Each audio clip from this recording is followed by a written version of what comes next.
My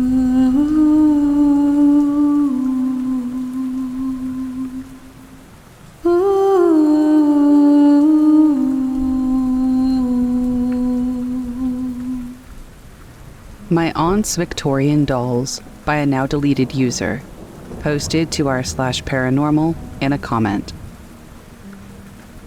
I'm going to start this off by saying I hate dolls.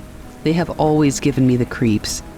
I was that one little girl that was never into Cabbage Patch Kids, Barbie, American Girl, anything that looked particularly lifelike. I am nearly 50 years old, and that feeling has probably only grown stronger over the years, because it's been validated a few times. This is one of those times. My aunt went through a phase of collecting Victorian dolls with porcelain-painted faces that looked eerily realistic, save for the big eyes and those weird stiff lashes. When we would visit, my sister and I never wanted to sleep in that room, because they were everywhere. And they were even unsettling to my sister, who was very much into dolls as a kid. But that's usually the room that we were assigned when we were visiting. I was in my early 20s at the time, and had come up to stay for the weekend. I was seated at the vanity in front of a large round mirror that reflected a lot of the dolls behind me. I had just finished putting on some makeup and was putting stuff back into my makeup case when I caught movement behind me. I turned around, and everything looked as normal as it gets when there are about 15 dolls staring at you. I turned back around. In the mirror, I saw that one of the dolls was turned around, facing the wall. I spun around to see if this was true because I know that this was not what I saw the first time I turned around. All the dolls were facing me.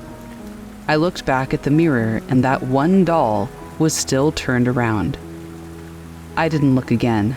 I just left the room. Screw that. I'm not a chicken, and I've had other experiences that didn't bother me like this. Bring dolls into the mix, though, and I'm out.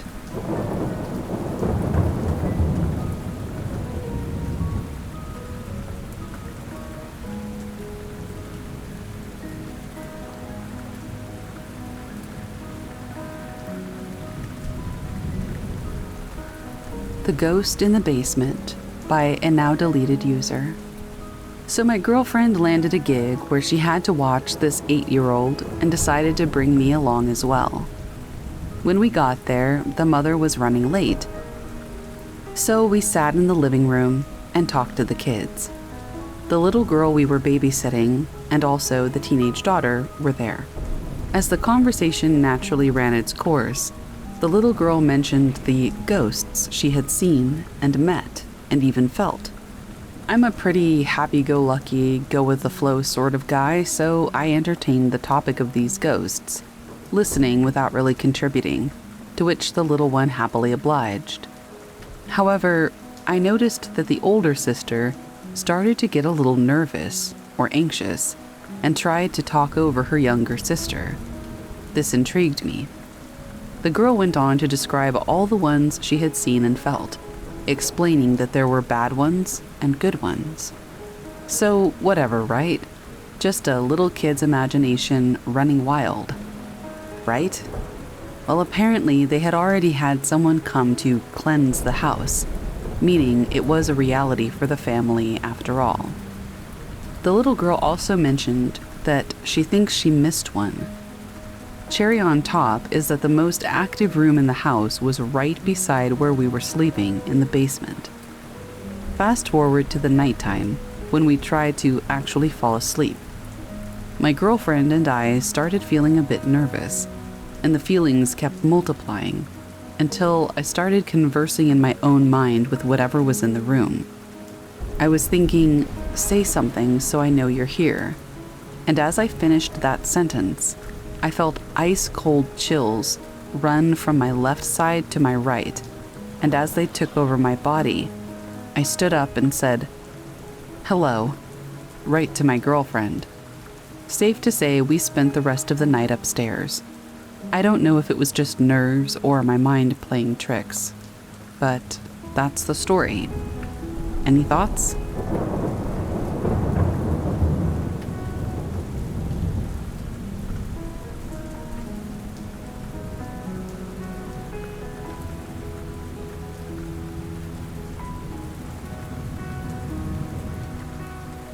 The Haunted Parkman Mansion by a now deleted user. Built in 1856 in the Greek Revival style, this beautiful antebellum mansion was bought in 1864 by John McGee Parkman. In the years following the Civil War, Parkman was arrested and imprisoned for cotton speculation. While in prison, he attempted to escape, but was shot and killed during the attempt. After his death, his wife was forced to sell their house, and it wasn't long before his ghost began to appear regularly throughout the house and grounds. To this day, it's said that Parkman's apparition is still seen by visitors and residents alike. People often report hearing windows and doors being opened and shut when no one else is present. Some say doors close behind them and lock on their own. The apparitions of two little girls are also frequently seen, though their identities remain unknown. It seems Parkman's presence still lingers in the home he once inhabited, and some say that he continues to haunt the mansion where his story unfolded. I just thought people here might be interested.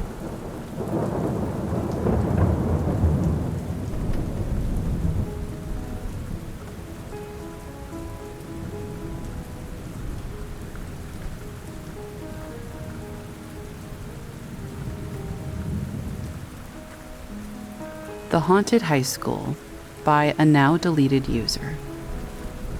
The high school I attended was said to be haunted by a girl who had been pushed off the bell tower and broke her neck, passing away instantly when she hit the ground. Before it was turned into a modern-day high school, I believe it was an all-girls boarding school. Strangely enough, I cannot find much information on the building, which would have been around the time when this unfortunate event happened.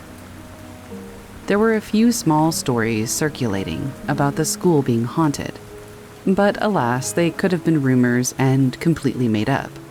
However, I had an experience of my own that made me believe that they were true. I'll start with one of the stories I heard from others. Either a teacher or a student, I forget which, needed a guide dog or therapy dog of some kind, which they would bring into the school with them. However, the dog would refuse to go anywhere near the stairwell that led to the bell tower. It would whine, try to back up, and wouldn't go toward the bottom end of the second floor ICT corridor, which is where the doors led out to the stairwell. It's also where I had my own experience. I'd also like to add that there is no longer a bell in the bell tower. It wasn't there when I first started at the school, and it still isn't there today. I believe it was removed, and the door leading up to it was sealed shut, meaning even if we ascended the stairs to it, we wouldn't be able to get much further than that one flight of stairs. Now on to my own experience. It was lunchtime, and I'd taken a shortcut through the math corridors and turned right onto the ICT corridor on the second floor, toward the door that leads to the stairwell. One set of stairs leads down to a small foyer and the canteen on the right, and the other set of stairs leads up toward the sealed-off bell tower. As I was walking along the ICT corridor, I realized that it was awfully quiet. No one was around, no teachers or students whatsoever. It was so quiet my ears rang. A set of footsteps joined me and were walking behind me, about halfway along the corridor. I thought it must have been another student, so I didn't bother turning around to look at who it was. I just wanted to get to lunch. I got to the doors, which are big, heavy wooden doors that don't stay open on their own. They need to be pushed with quite some force and latched onto a heavy-duty magnet that holds them open until you press a button to release them.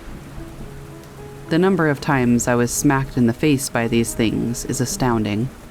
So I get to the doors and push one of them open, not bothering to latch it to the magnet on the wall, thinking that the person walking behind me will just catch it as I let go and walk through it down to the canteen for lunch too. As I began walking down the set of stairs to the canteen, I suddenly stopped mid-step. Something didn't feel right, and I realized the doors hadn't made the noise they usually make when they slam shut, and the footsteps had stopped at the door. I waited for someone to pass me on the stairs, but nobody did. So, I turned around slowly, and the door I had walked through was standing open on its own, without being latched onto the magnet. It was ajar, far enough open that I could see down the corridor, but not quite far enough for it to catch the magnet and stay open. And the student I thought was walking just behind me was nowhere to be seen, even though I could have sworn they were right behind me, as their footsteps weren't that far away. Before I could even gasp, the door shut, slowly, as if someone was holding it open, and then shut it slowly and gently, on purpose, so it wouldn't make a noise. I literally couldn't get out of there fast enough, and I turned and ran down the rest of the steps. I never took that shortcut alone again, and always made sure I went the long way around if no one was with me. What was even weirder to me was the fact that it felt as if someone were watching me and this whole event unfold. Creepy.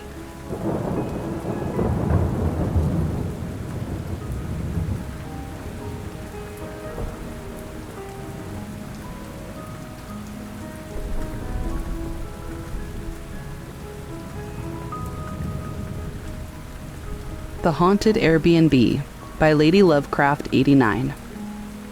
I stayed in an apartment this past weekend, and from the moment I walked in, I had a strange feeling about the place. It was clean, not a lot of furniture, but everything was comfortable and practically new.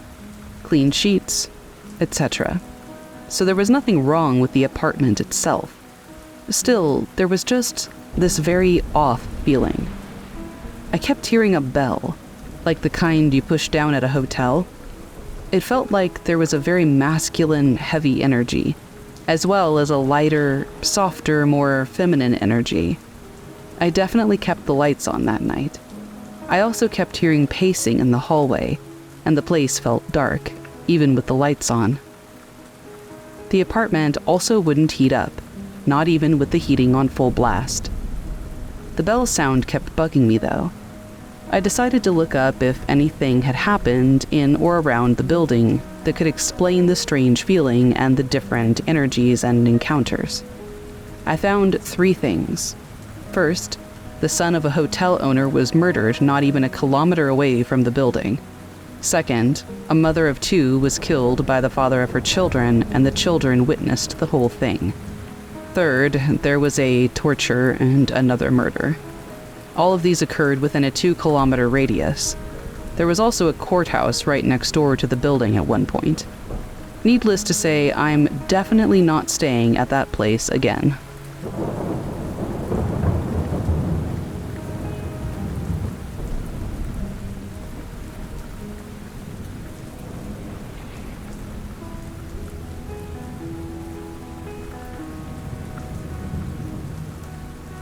The Haunted House in Alabama by Nova Korpoth. I can't explain the last house I lived in while in Alabama. We moved in around 2004, and I honestly don't remember any activity back then. But as I got older, things got weirder. Ours was a 2-story house. My parents' room was on the 1st floor, and mine was on the 2nd. I wasn't allowed to have a TV in my room, so if I wanted to have a late-night TV marathon, I would have to stay downstairs in the living room. That's when I first noticed the footsteps. My room was at the end of a long hallway on the 2nd floor. At the end of the hallway were the stairs. The hallway ran over the living room on the first floor. This is important. I would be downstairs and hear creaking. House settling? That's what I thought. But there was a pattern, an urgency. The footsteps would start about where my door was, down the upstairs hallway, and stop, right at the foot of the stairs. There would be usually about a 10 to 15 second pause. Then, the footsteps would walk back down the hallway and stop back at my door. My parents would notice it too. If you ran over to the stairs to see what was making the noises, they would stop until you left. That hallway, though, to this day I still can't stand it. Being in that hallway makes me feel choked and trapped, which is strange because it's a big open hallway. One night, I accidentally fell asleep in the guest room because I was reading. Next thing I know, I'm awake on the floor next to my bed, nude, and all of the doors are open. My room was the only space on the second floor where I really felt safe, which is important because I never sleep with my door open. I mean, never.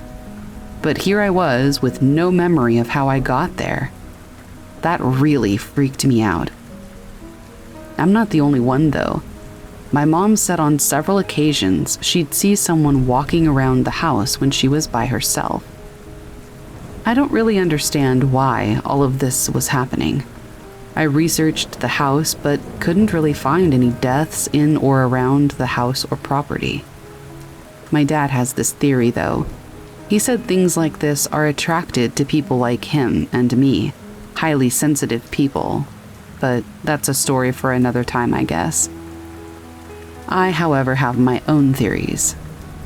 I would often catch my dad using a Ouija board every now and then.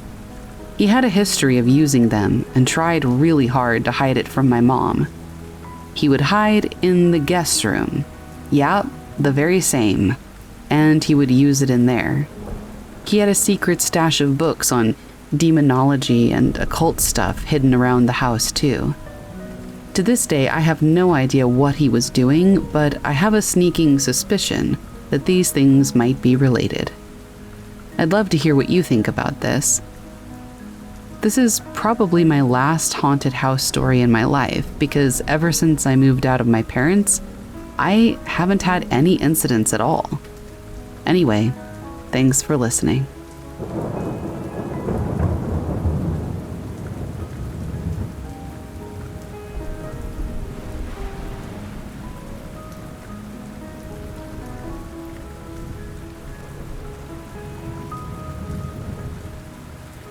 The Haunting of the Elementary School by 69virus. Last January, I was between jobs and had just recently had a daughter who was about 5 months old. My husband had been working through my pregnancy but lost his job. We were living at my mom's house. I have an education in psychology and some experience as a counselor, so I was looking for the best I could get. But the best I could find right away was a job working as a paraprofessional in the special education department of an elementary school in a nearby suburb. The position was unique to COVID times, being that they needed someone to sit in the computer room while the kids did speech therapy over Zoom. Don't get me started on how terrible virtual speech therapy is. But anyway, my job was to walk around the school back and forth between classrooms and the computer room, picking up kids, taking them to the Zoom room, sitting there for 30 minutes to an hour depending on the kid, and then taking them back, picking up the next batch, repeat. I was overqualified, let's say. Some days of the week were scheduled tightly, and other days I routinely had just 2 appointments. The school was a ginormous horseshoe shape, housing 700 elementary school children. I was located all the way at the far back of one side in the pre-K wing. It could take 15 minutes to walk all the way across the building and back, when the kids that I was picking up were in the older grades. Every day, I would make this walk. In the middle of the school, across from the front office, I would always notice, and try to ignore, this strange rag doll with construction paper all over its face, showcased in a display. No bad vibes from it, but it just seemed out of place and random. It was there the entire 5 months that I worked there, never changing or having anything added to the case. Onward. Weird things happened in the computer room where I worked. The doors in the school use a key to lock from both the inside and outside. The doors do not lock automatically. You absolutely 100% have to manually lock them with a key. We are technically supposed to lock rooms when we leave them empty throughout the day, but no one ever did. So I just left my door unlocked when I went to get kids. I would go to get a kid in pre-K, so they'd be literally 2 classrooms away, less than a minute to pick them up and walk back. My door would be locked by the time I returned. Sometimes I'd be gone longer, but sometimes that's all it would take, 60 seconds. I messed around with this door in my free time, trying to figure out how it was locking. The only conclusion I could come up with was that someone else was manually locking it when I was gone. I asked the janitor, who was always around. He said he never did it. I asked if it could lock itself, and he said, no way. So I came to the conclusion that someone was messing with me, trying to teach me a lesson maybe for not locking my door or something. Very passive-aggressive. Well, I don't play that. So I texted my boss, the vice principal, and asked her to come talk to me when she had some time. I explained the situation to her.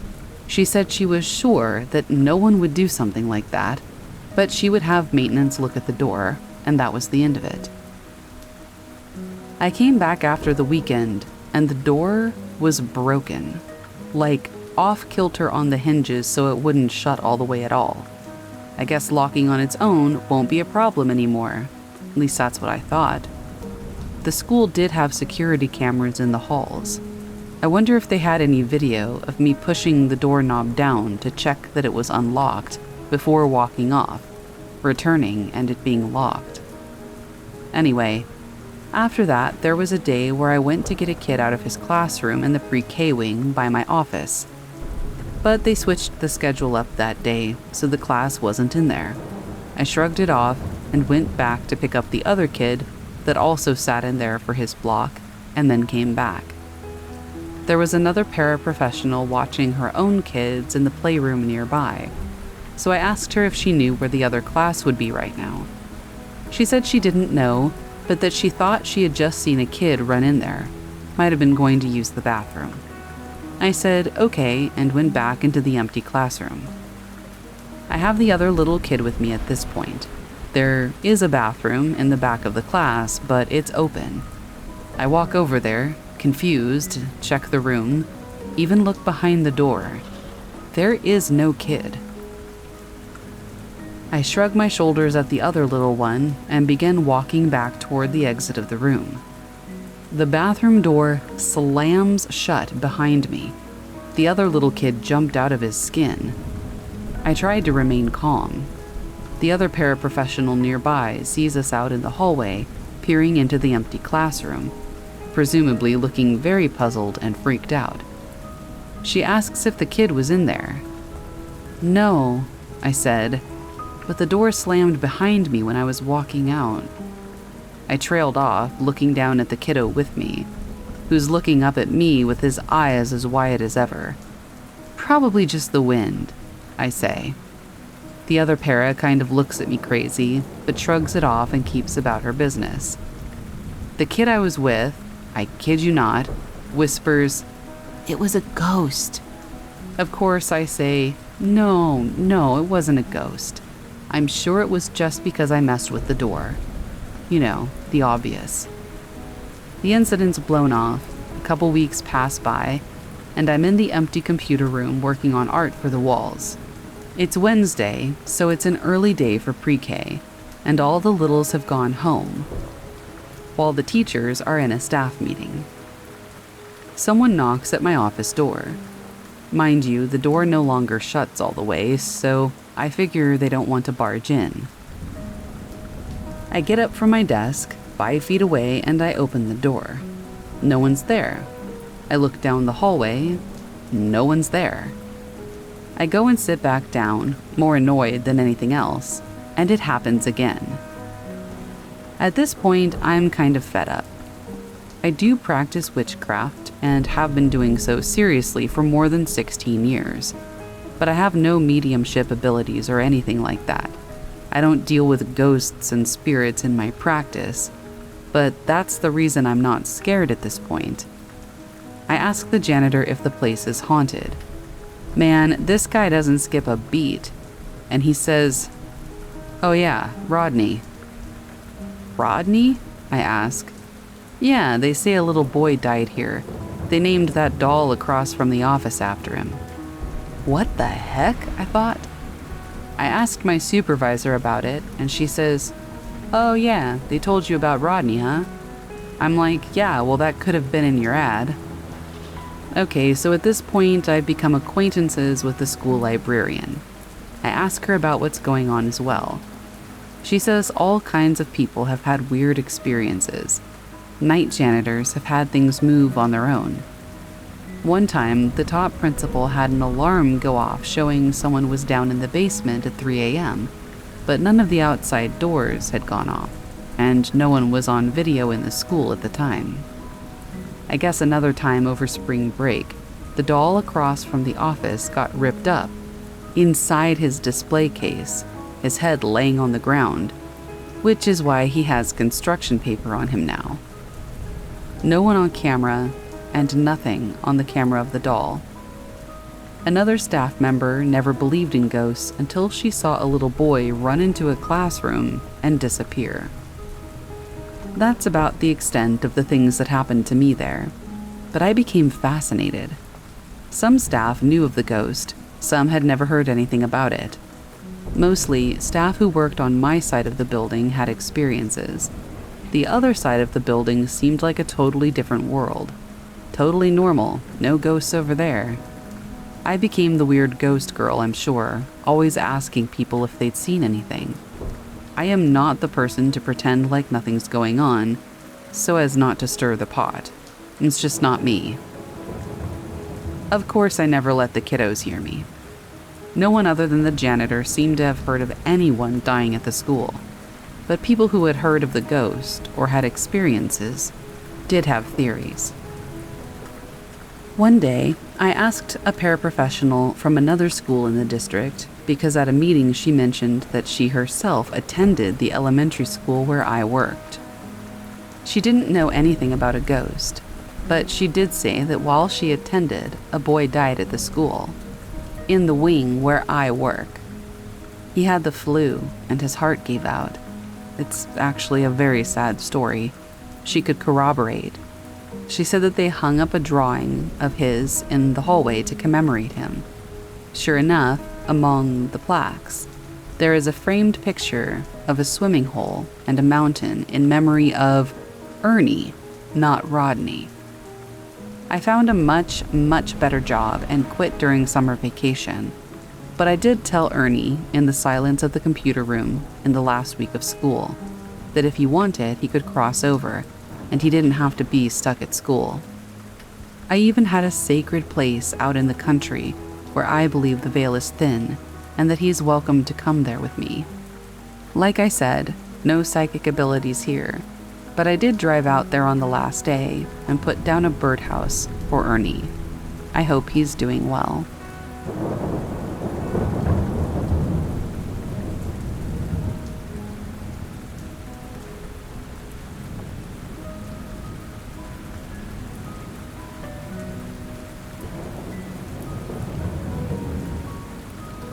The Haunted Airbnb in London by Your Travel Flamingo.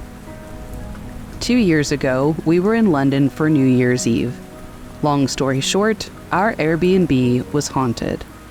The apartment itself was beautiful and looked nothing like what you'd expect from a creepy place. It was modern, well-decorated, and bright, thanks to the large windows. The only thing that unnerved us was a creepy sketch mounted by the front door. It was a black and white sketch of a small child hiding in a doorway. The child had black eyes and was peeking through the doorway, with half of its face covered in shadows. As you can imagine, it was eerie and unsettling. I don't know why anyone would choose this as home decor, let alone for hospitality purposes. We all seemed to have the same thought, and we voiced our dislike for the sketch to each other immediately. We thought the owner must be a bit of a weirdo, but we quickly forgot about it as we had more important matters to attend to, like deciding which pub to go to that night. Around 9 p.m., we headed out for the night. I was the one who locked up, and I specifically remember closing the door and locking it, as usual. Nothing out of the ordinary, which is why what happened next creeps me out. We returned at about 3 a.m., a bit tipsy but not incoherent. My guy friend was in front of me, so I handed him the key to open the door. He struggled for several seconds, which at the time I blamed on his alcohol consumption. More time passed, and he still couldn't get in. He eventually threw his left shoulder into the door a few times until it finally busted open. The initial scene brought a wave of confusion. The door frame had been broken off the wall completely and was now hanging in midair. It had been yanked clearly from the wall, attached to the now open door by the door chain. That's when I realized that he was struggling to open the door because it was chained shut. From the inside, of course. The first few seconds were silent confusion, but then it hit me. The door chain, like I said, had been locked from the inside, while we were outside. But how? There was no way the chain could have been locked from the outside. We tried to do it in multiple ways the next day, but obviously it was impossible. Since I was the one who locked the door, I knew for a fact that I hadn't touched the chain. The chain was heavy and thick. It's not something you could convince yourself was somehow attached by the wind or something like that. Someone or something had to pick it up and carefully slide it into place. Our initial thought was that somebody must be in the apartment. My guy friend went ahead and checked out the small apartment, and it didn't take long for him to announce that there was no one there. Our place was on an upper floor in a glass building with windows that didn't open. There was no way someone could have gotten in except through the front door. They would have had to remove the chain to get back out, and that just didn't add up. I remember the feeling of panic and dread that set in. I felt extremely uneasy, and I just couldn't bring myself to look at that creepy sketch by the door. Out of fear, we lingered by the door for a while, all afraid to enter the apartment. After some time, we gave in and went into the living room. I was relieved. The feeling in the hallway was becoming unbearable, like something sinister was watching us the whole time. That night, we drank ourselves to sleep. We slept all together, probably with the lights on. It wasn't until after the trip that I told my friends about my personal feelings toward that sketch. How I always felt like something was watching me in the hallway by the door. We had all mentioned not liking it, but I had never told them that part, and it turned out they all felt the same way, even though half of them didn't even believe in the paranormal. Or they didn't before. I think that changed after that night. I emailed the landlord about it, but he dismissed the story in a roundabout kind of way. I sort of accused him of there being a way somebody could have gotten into the apartment while we were gone. He assured me that there was no way.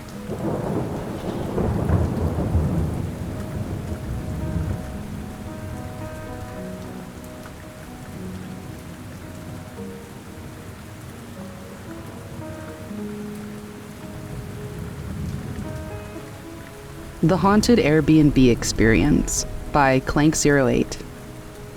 Recently, about 9 other friends and I stayed at a large Airbnb house. This house had 3 stories. On the first evening we were staying there, I was in the middle story when I heard what sounded like my friend calling out to me, asking me to come upstairs to help them. I shouted back, "What's up?" They responded with, "Just come up and I'll show you." I went upstairs and straight to the friend I thought I was talking to. He seemed very confused though, and according to him and everyone around him, no one had said anything.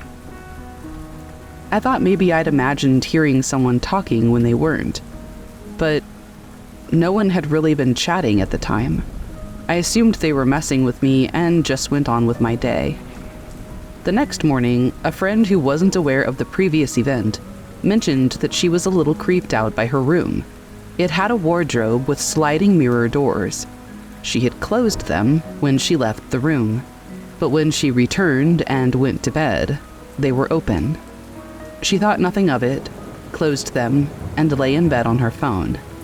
She says later the doors slid open by themselves again. She closed them, assuming maybe the house was slightly slanted or something. The doors then slid open in the opposite direction. She didn't sleep well that night.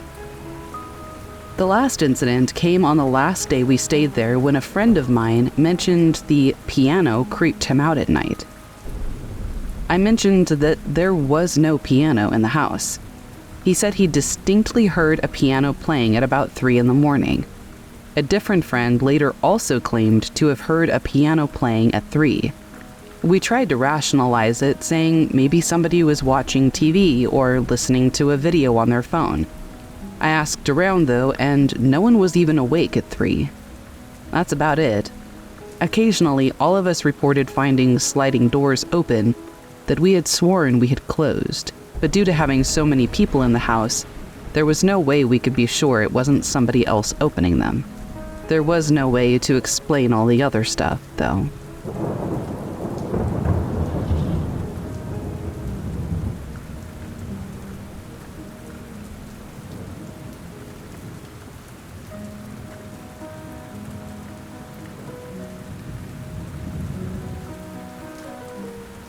Experience Working at a Hospital by JustinCase1010, posted to r/paranormal.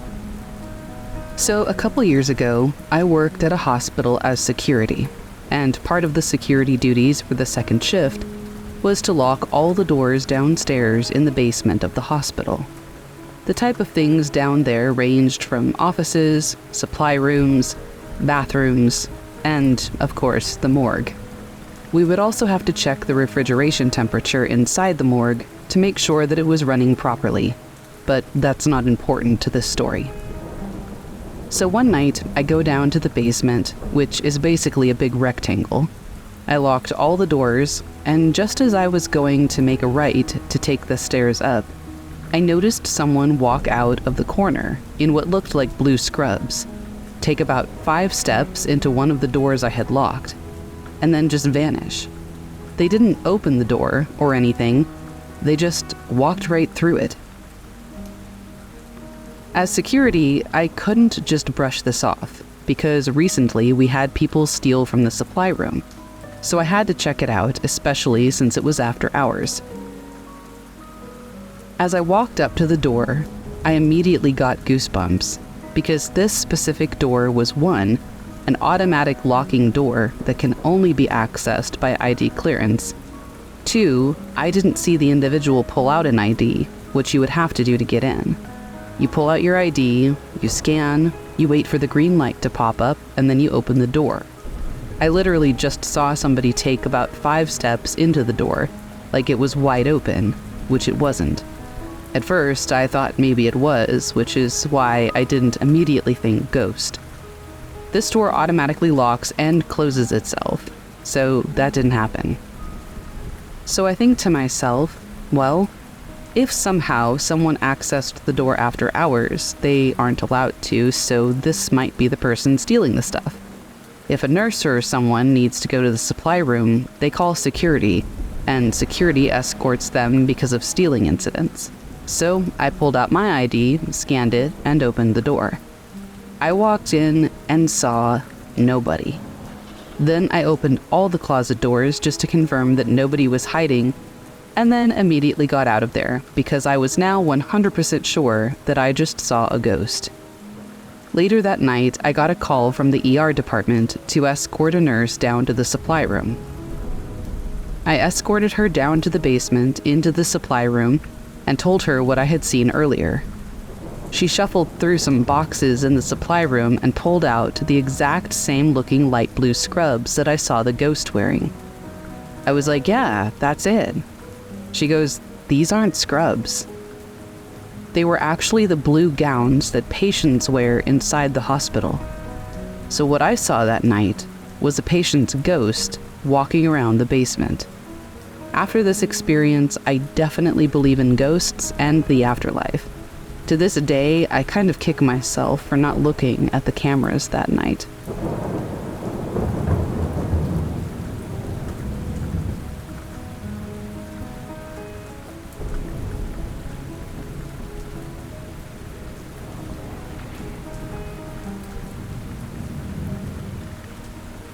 The Woman in the Doorway by Cincy 824.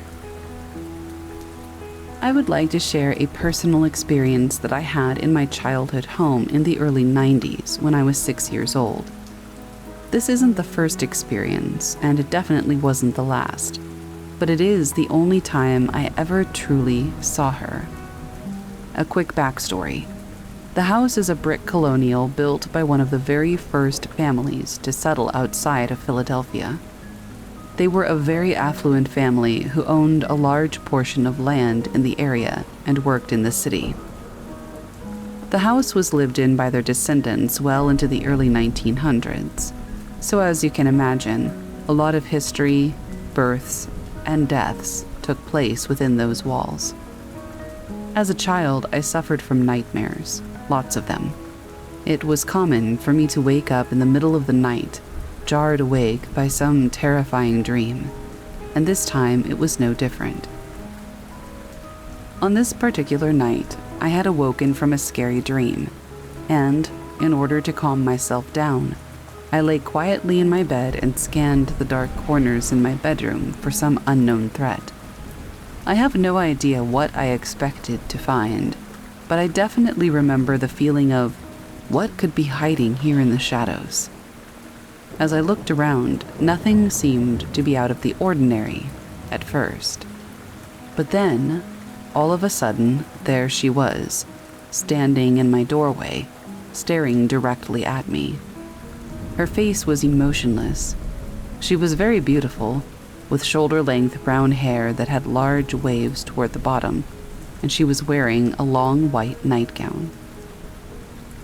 I stared at her in shock and confusion, and she just stared back. I didn't understand what was happening, but I did know that there was a woman in my house in the middle of the night whom I did not recognize, and she was looking right into my eyes. She was as clear as day, as if somebody was just standing there, watching over their child as they slept. The wheels in my head were turning, and all I could come up with was, this person should not be here. The next thing I remember doing was throwing the covers over my head with my heart racing and thinking over and over, please go away, please go away. I have no idea how long I hid under the covers, but when I emerged, she was gone. From what my mother tells me, I didn't tell her right away what had happened. I think she said I told her a couple of days later that I saw a woman in the house. From that point onward, and even to this day when I visit my parents, who still live there, you bet that door is shut. Friends ask me how on earth I could live there. The way I see it, her presence has never been malicious, and she lived there first, so it is just as much her house as it is mine if she chooses to stay. She does seem to have a sense of humor, though. I thought about saving that story for a different day, but it does directly correlate to the original. But anyway, fast forward to last summer. I was back home for a short time helping to run the family business, which is also on the same property in a separate building. The topic of hauntings came up with one of the employees I have grown close with. I told her that we have a resident ghost in the family and told her the story that I just shared here.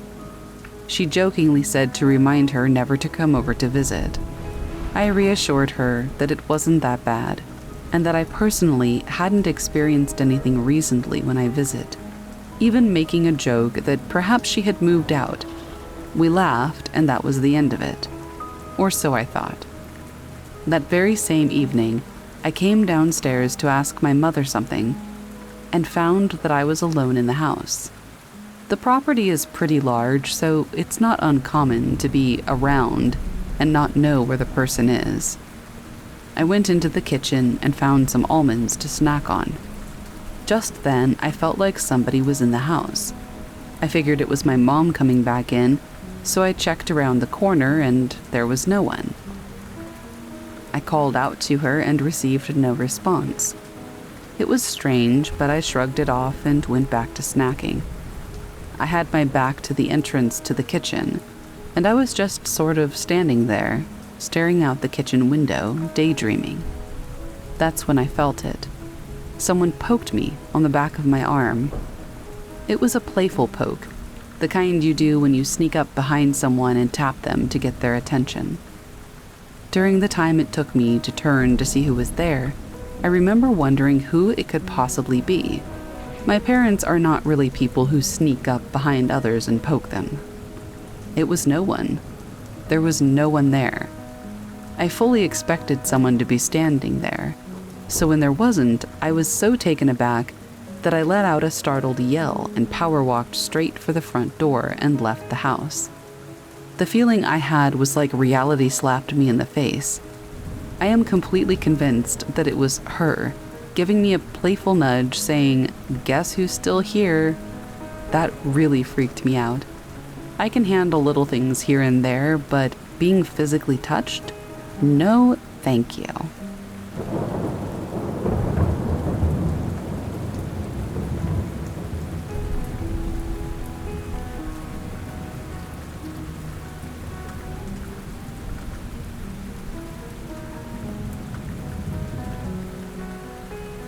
The Haunting of Mount St. Mary's by A Wild Wags.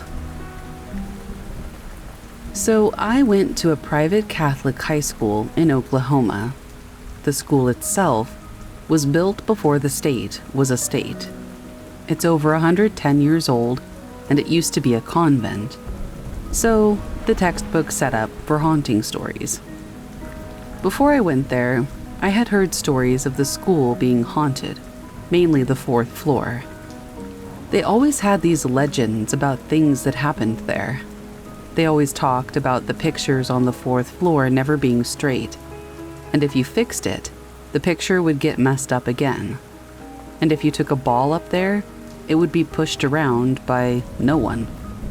So my first day, part of the orientation was taking a tour of the school and seeing the haunted bits. There were two places that they talked about, the fourth floor and the morgue in the basement. You can understand the morgue because, dead people. So the first day went by and nothing special happened. In fact, a lot of days went by with nothing special happening. But 3 years later, while I was in film class, we went up to shoot a video up there after school and late into the night. We were all joking that we were going to get video of something. About halfway through shooting, one of the actresses and I were talking, and we felt what we described as someone blowing on our ears. We spun around, but there was no one there. We chalked it up to the wind. So we kept shooting, and we were moving setups and saw a painting tilted, so we fixed it. After the next shot, one of the other students pointed out that the picture we had just fixed was tilted again. So we fixed it again, and in the middle of the next take, one of the actors screamed, saying that they just watched the picture tilt by itself. Then we all heard footsteps come up the big staircase, and then heard it go down the hall into a room. One of the students snapped a quick picture. and we all swear that you can see what looks like the outline of a nun in a pitch-black room. If you want to fact-check the age of the school, it's Mount St. Mary's Catholic High School in Oklahoma City, Oklahoma, built in 1903.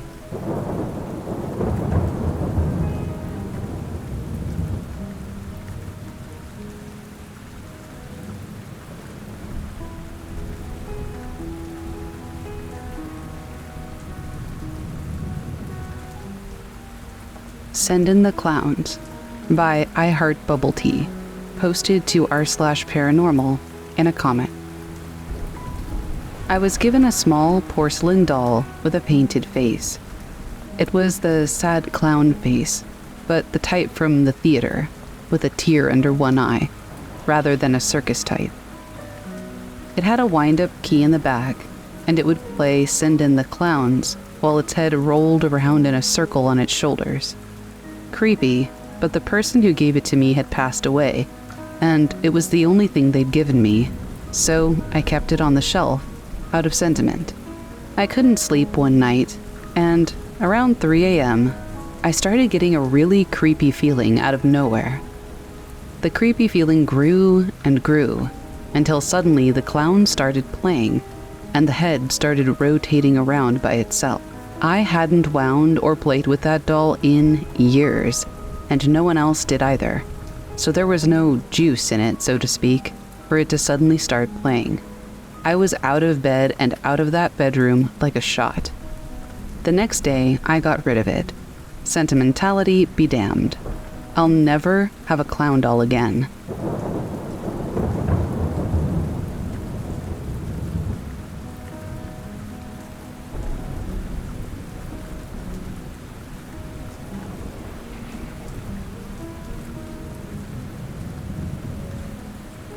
There are lots of places in Texas that are haunted. The USS Lexington is haunted, especially the 3rd Medical Bay, and close to that, where it took combat fatalities. Torn down now, but in Corpus Christi, there was a weird house out by the abandoned hangar and soccer fields.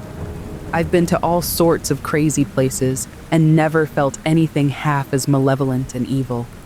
Just a damn empty house as far as I could tell. But I'm not sure if I would have gone inside during the daylight.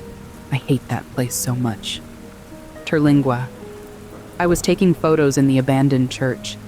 Thousands of pictures on that camera. And only the 2 of the inside of the church turned out completely blue somehow. I also feel like I had a very coherent, if short, conversation with the ghost of a boy buried in the cemetery. Oxford Ranch. Felt really, really wrong. Like I was being hunted. Something out there wanted to hurt someone. I don't know what it was, if anything, but I was too anxious to sleep in my tent. Stayed up most of the night. Never ghost hunt alone, but that's the one place I highly recommend having backup if you go. I camp a lot, and that's the single worst vibe I've had, aside from that damn house in Corpus.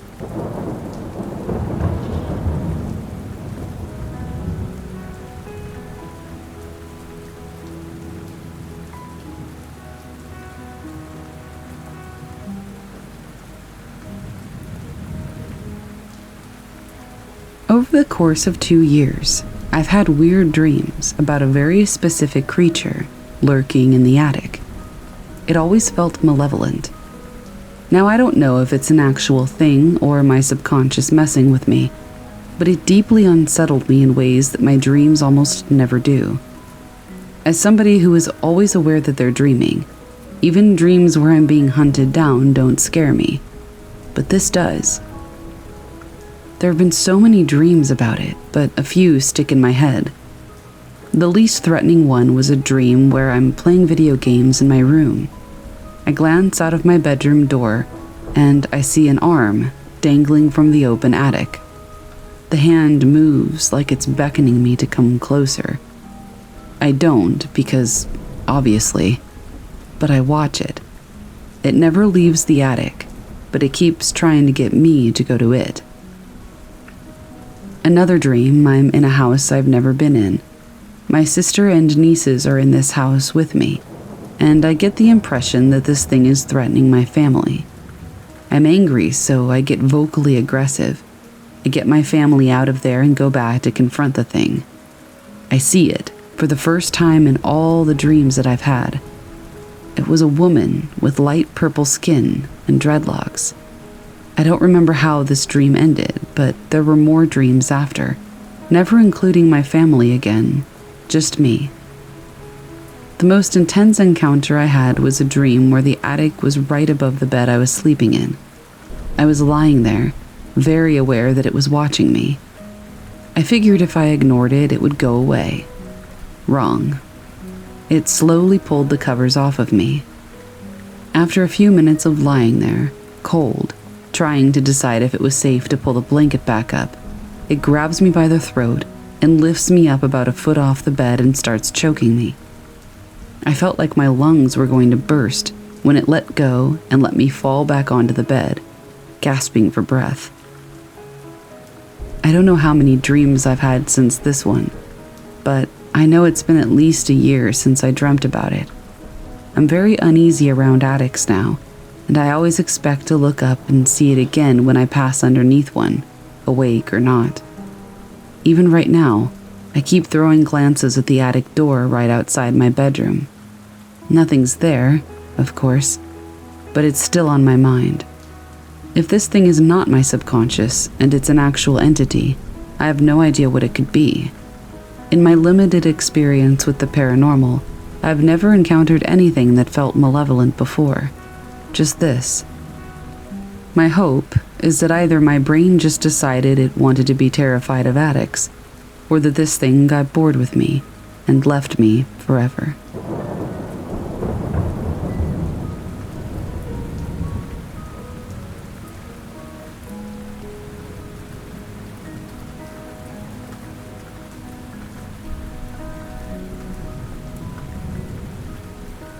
I went to a junior high in Alvin, Texas, named Harvey Junior High, or GW Harvey Junior High.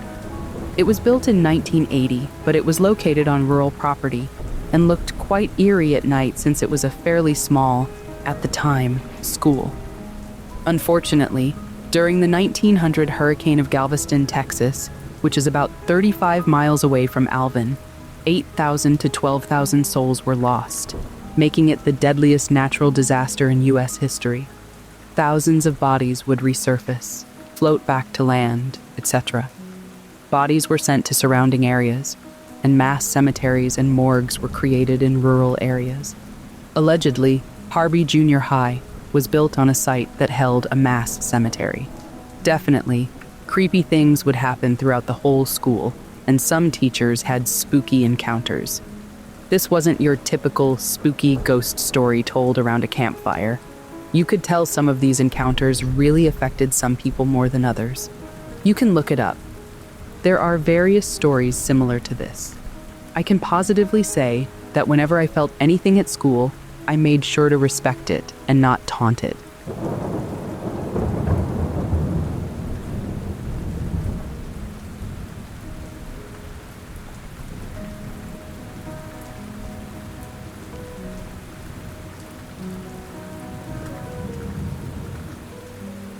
The Toys in the Closet by Lady Glasses, posted to r/paranormal in a comment. We lived in an old mansion in one of the city's historic districts. It wasn't fancy. It had been divided into apartments ages ago. Ours had weirdly shaped rooms. The bathroom was under the grand staircase in the blocked-off foyer. It was like a hallway with everything along one wall, and a slanted ceiling on the other side. There were 2 bedrooms, but you had to walk through ours to go into our daughter's. The room was the size of a closet, because it had a walk-in closet in it, which was nearly the same size. That closet was just to the left as you entered her room. We lined it with shelves for toys, and it was just another part of her room. No door on it. Multiple nights, the toys in that closet would turn on. Mostly it was one particular lamp, a kind of spinning disco lamp, but there were always others randomly. I started turning all the toys off, and that slowed it down a little bit, but that dang disco light would still come on, even when it was flipped off. I could see through her bedroom door from my spot in the bed, and we left that door open at night. I woke up one night pretty late because I heard a sound in the closet again. While I was watching her doorway, I saw a small human shadow lean out of the closet, turn right toward me, and then lean back into the darkness. I remember being really angry about it while I was half asleep. I told him he could be there, but he was not allowed to scare my daughter. I could also see my daughter sleeping in her bed from my vantage point, so I know it wasn't her. I don't know the history of that house, but I dreamed about someone committing suicide in that room several times. There were weird marks on the wall that seemed to match the dreams. It's one of the most active homes I've ever lived in. I've had this happen in a house when I was really small too, like 6 or 7. It's really unsettling.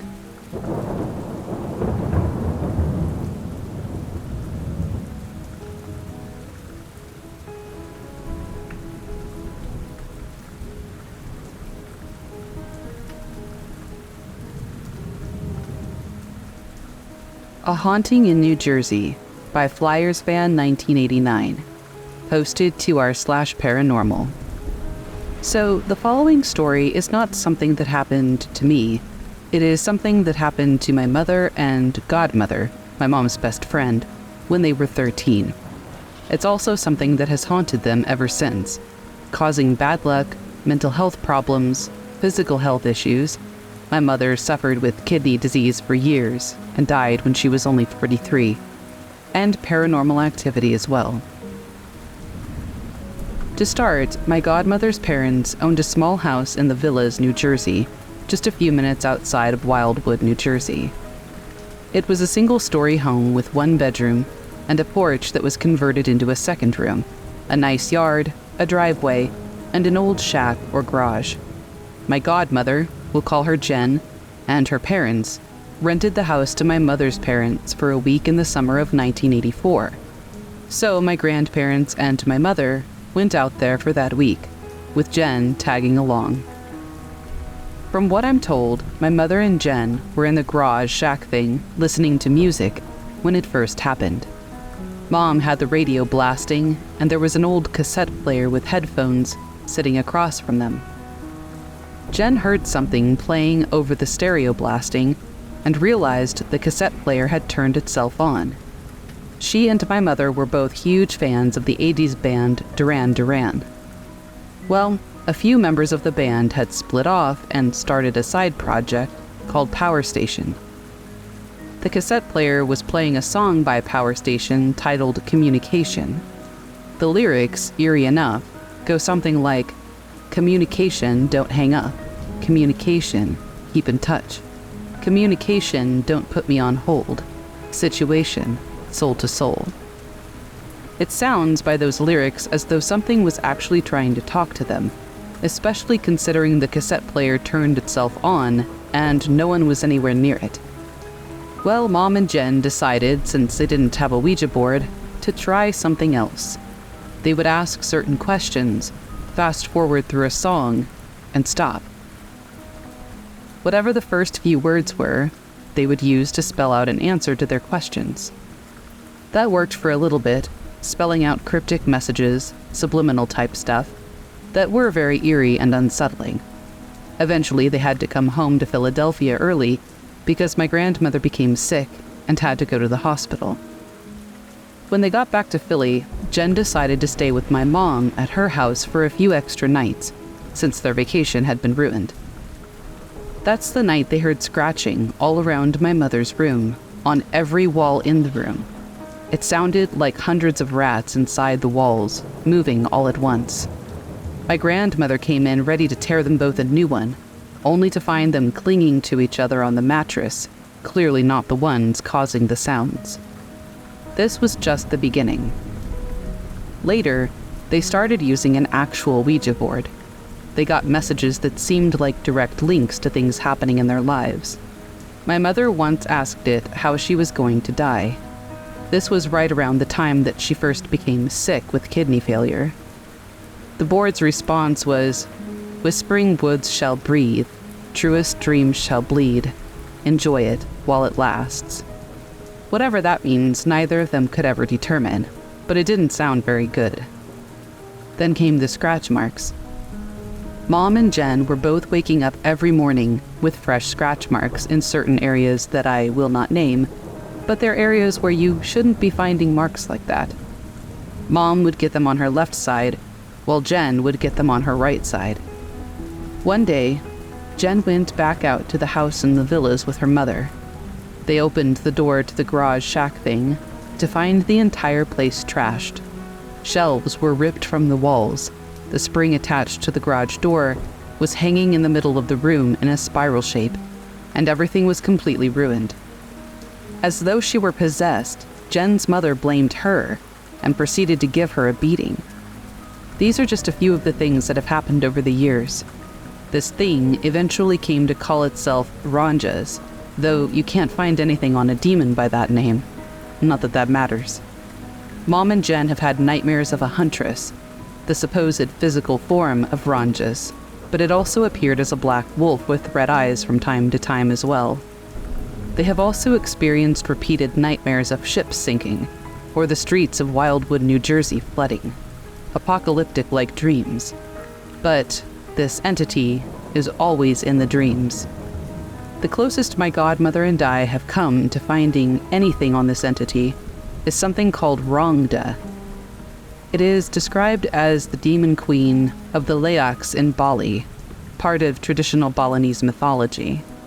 If you look it up, you get something like, "Terrifying to behold, the child-eating Rangda leads an army of evil witches against the leader of the forces of good, Barong. The battle between Barong and Rangda is featured in a Barong dance, which represents the eternal battle between good and evil." That's all we've really found, but it seems quite probable that this is a valid connection to our mystery demon. Rangda does not like men. Any relationship that my godmother ever had in that house in the villas fell apart, but not before turning violent and bitter. It also says the child-eating Rangda. I have my own theory on that. My mother and godmother were children when all of this began. It has caused nothing but misery and pain for them ever since, and I believe it even played a part in my mother's illness that led to her early death, since she was sick for so many years. It's almost as though the child-eating Rangda attached itself to them as children and plagued them every day since. I post this here because I'm trying to start writing about this thing, but unfortunately all I have to go off of are my mother and godmother's experiences. I can't find anything on the original name, and though there is mythology about Rangda, there's nothing in the way of hauntings experienced by anyone that involve this deity or demon. So, if anyone has experienced anything even remotely similar to this, or knows anything about this entity, please let me know. I'm trying to find out if my mother and godmother were alone in this, or if there's more to it, or if it's something else entirely.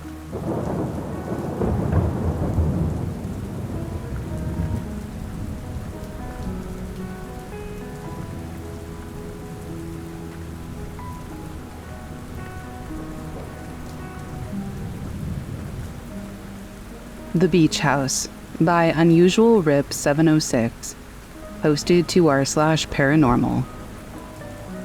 This happened almost 20 years ago, in my late teens, over a span of about 3 or maybe 4 years, at a friend's house in a beach resort town.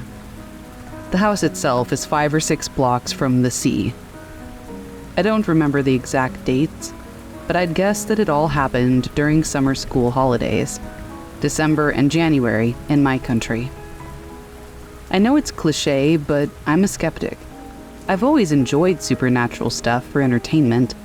Horror movies and ghost video channels on YouTube are my guilty pleasures. But I don't get spooked easily. I'm a 36-year-old male, and I've never experienced anything in my life that could be even remotely associated with supernatural causes, except for the events that I'm sharing here. That said, let's begin. The first occurrence. It was my first time at my friend's house, just the two of us, spending a week out of town, far from our parents, with access to booze and chicks in the neighboring houses. Needless to say, we were very excited for the upcoming days. My friend was going to stay at his parents' room, the master suite, and I got a bedroom for myself. Not even 15 minutes after we arrived at the house, I was unpacking my stuff when my friend entered the bedroom with a very spooked expression on his face. He asked me if I had been to his parents' room. I said no, of course I hadn't. He then told me that as he was brushing his teeth in the suite's bathroom, he saw someone through the mirror passing by the door to the master bedroom behind him. It wasn't a shadow, it was a person, clear as day, and according to him, it looked like his older brother, who wasn't there. We brushed it off and went on partying that night like nothing had happened. The second occurrence. Same trip a couple of days later. We were watching TV in the living room, which was the first room you entered when you entered the house. The house was in the middle of a small property, with tall walls around it. The door of the living room was open, but the main gate to the street was closed. As I was looking at the TV, I saw a small, light brown shadow pass by the door, as if a stray dog were wandering in the garden inside of the property. Don't ask me why, but something felt really off about that shadow. But I decided to brush it off and keep watching TV. But my buddy, who was sitting on the same sofa at the same angle relative to the door, instantly stood up and went outside to take a look around the property. I asked him what was going on, and he said that he had seen something like a stray dog pass by the door. Only then did I tell him that I had seen it too. Of course, no dog was found on the property. These first two occurrences became the subject of conversation between us. My friend eventually told his parents, who in turn told him that they had also had strange experiences in the house, but didn't want to get into details. Some of his relatives suspected that the house could have been built on top of a native burial ground, as there are several sites like that in the town. Third occurrence. Another trip, maybe a year or two after the first one. We were going to a party downtown, and my friend's older brother, the same one who looked like the apparition from the first occurrence, was going to drive us there. The brother/driver was inside the house grabbing some stuff, and we, 3 or 4 guys, were already sitting waiting in the car, which was parked right in front of the gate to enter the property. I saw his brother coming out of the house, walking straight through the garden, but instead of leaving the property through the gate, he turned right and disappeared behind the tall walls surrounding the property. I clearly remember thinking, what is this dumbass doing? We're late to the party. Did he see something on the inner side of the wall, maybe? A couple of minutes later, his actual brother left the house and came straight through the gate to the car. As he entered, I asked him what he'd been doing just a couple of minutes before, on the right side of the garden. The answer was that he'd been looking for his wallet in his bedroom for several minutes and had not left the house until just then when I had seen him. So, who was it before? Of course, no one else had been there, and it made me start to wonder if he had a doppelganger. The fourth occurrence. By far the most frightening and unexplained thing I've ever experienced. Again, it was another trip. This time, we were with 7 or 8 guys, and one girl who was dating one of my friends. We were all hanging out and drinking in the kitchen. Naturally, the conversation turned to all the odd stuff that we had seen in that house before. After some minutes talking about it, with some guys believing and others not, we heard a loud bang at the kitchen door that led to the backyard of the house. We actually felt the door vibrating, as we were all only 7 or 8 feet away at most. We were terrified. After some minutes of gathering courage, we went outside to the backyard, and all the clothes on the clothesline were on the ground. We were freaked out again, obviously, but we were also 8 young, badass guys drinking and having fun, and we had a girl with us.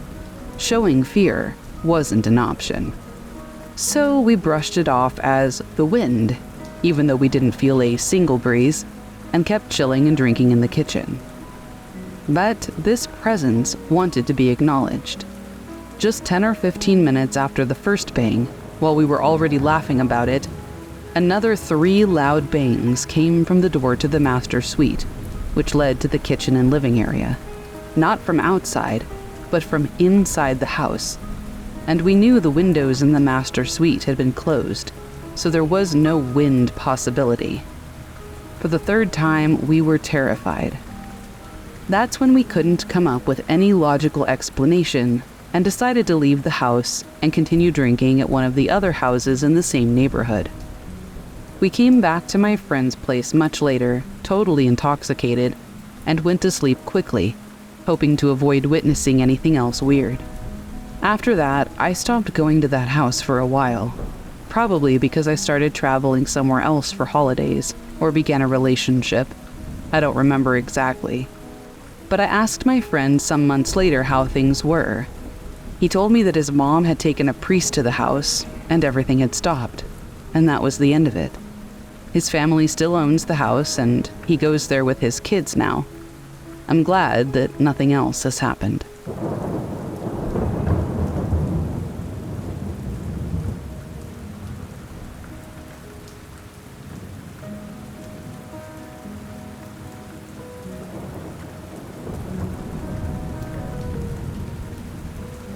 The Haunted Cabin in the Gold Coast Mountains by Happy Raisin 444. I stayed in an Airbnb cabin in the Gold Coast Mountains with some friends. The cabin is about 100 to 200 years old, and many terrifying, unexplainable things happened over the course of the weekend. When we first arrived, the vibe felt off, and everyone was unsettled, moody, and drained. There were many strange objects in the house, such as scissors on the walls, rusty nails and farm tools used as decor, unsettling masks, a heart with nails through it, rosary beads, and more. It definitely gave the place an eerie, unsettling atmosphere. The first night, 2 of us were downstairs unable to sleep due to feeling extremely frightened and as though we were being watched, though we couldn't place why. There was a lobby of sorts separating the front door from the living area. Suddenly, the door leading to the lobby area was smashed so hard and loudly that it rocked on its hinges. The next night, we were sitting on the deck, which overlooked the forest, trying to recreate the sound of the bang on the door to show our friends who were asleep at the time.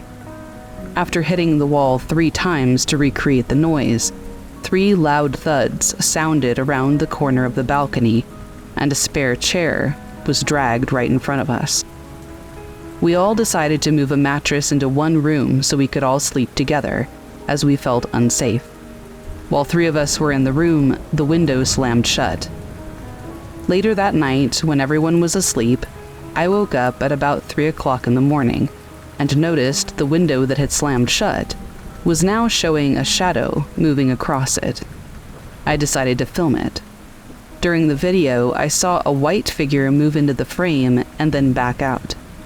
I didn't watch the video until the next day, but it clearly showed a face. When I finally fell asleep, I woke up at 6 a.m. to find a man standing at the end of the bed. He was dressed in indigenous clothing, a red, black, and white skirt with a matching sash, holding a spear and scowling at all of us. I absolutely panicked, thinking that it was one of the Airbnb owners, and I woke up my friend who was in the bed next to me. She didn't see him, and by the time I looked back, I couldn't either. I felt extremely nauseated, and I asked my friend to leave early with me. As soon as we got about 1 kilometer away, I felt perfectly fine.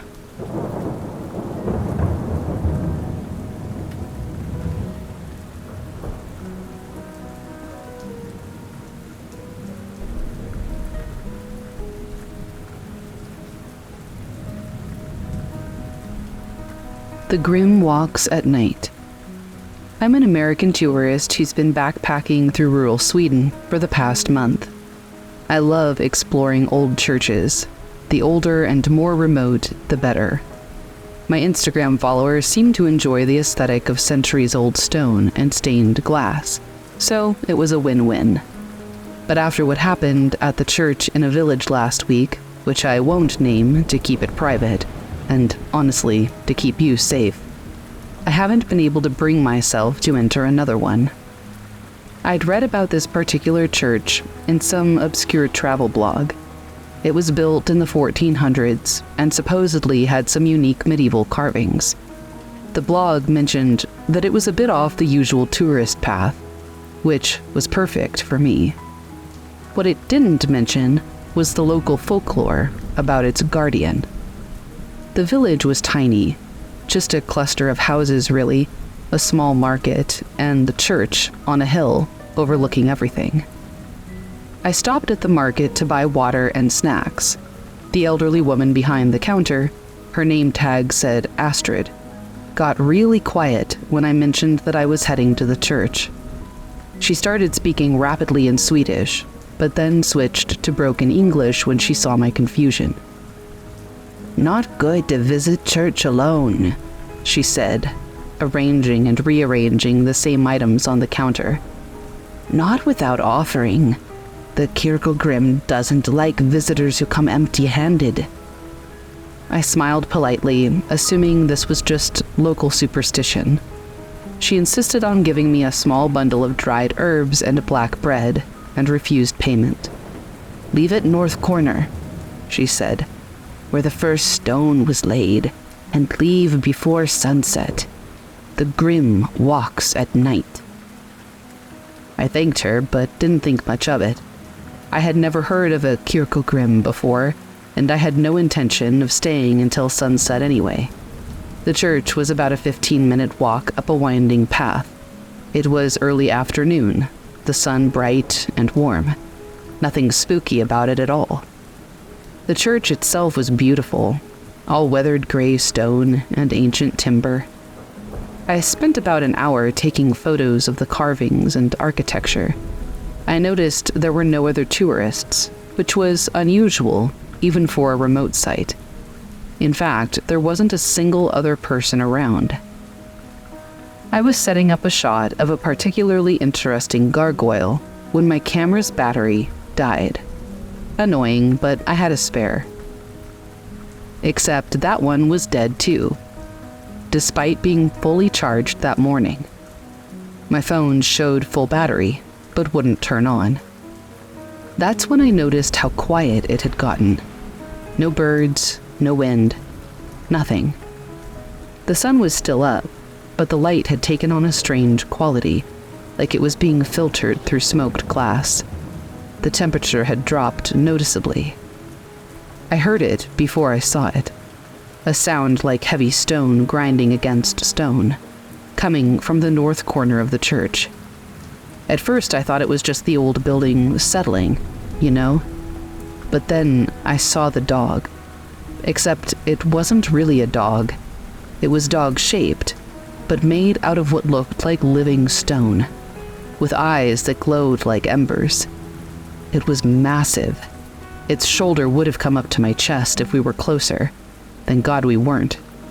Its movements were wrong, too fluid for something made of stone, too rigid for a living creature, though. It stood there, watching me, and suddenly I remembered everything that Astrid had said. The offering was still in my bag, untouched. The sun was getting lower. The creature, the Kirkogrim, took a step toward me. Where its paws touched the ground, the grass turned gray and withered. The air became heavy, like before a thunderstorm, and I could smell ozone and old rock. I've never moved so fast in my life. I practically threw the bread and the herbs at the north corner and ran. Behind me, I heard that grinding stone sound again, followed by what might have been a satisfied grunt. I burst into the market, probably looking like I'd seen a ghost. Astrid took one look at me and started making tea while motioning for me to sit down. When I'd calmed down enough to speak, she explained about the church Grimms, guardian spirits bound to churches, usually taking the form of dogs. Traditionally, they were created by burying a dog alive in the church foundations during construction, a horrible practice I wish I had never learned about. Their job was to protect the church from theft and desecration. "You are lucky," she said. "Most who see the Grimm don't come down the hill. The last one was a thief 10 years ago. They found him a week later, turned to stone among the gravestones." She showed me a book of old folklore.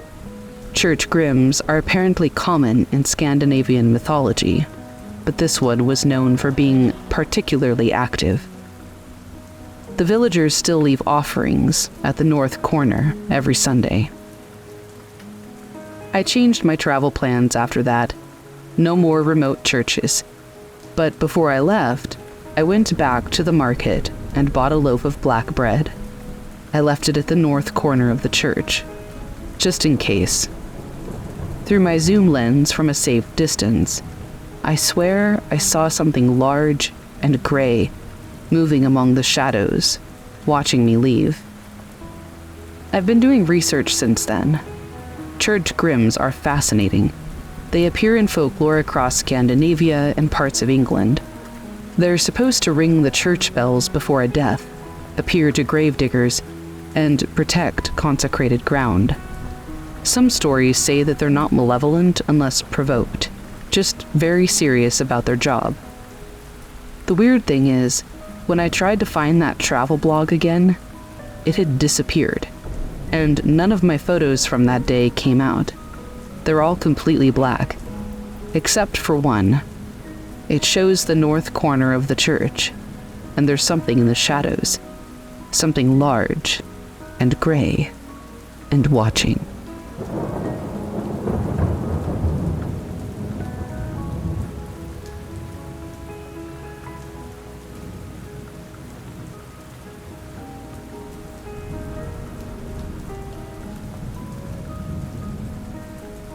Experiences at Seaside Sanatorium in Waterford, Connecticut.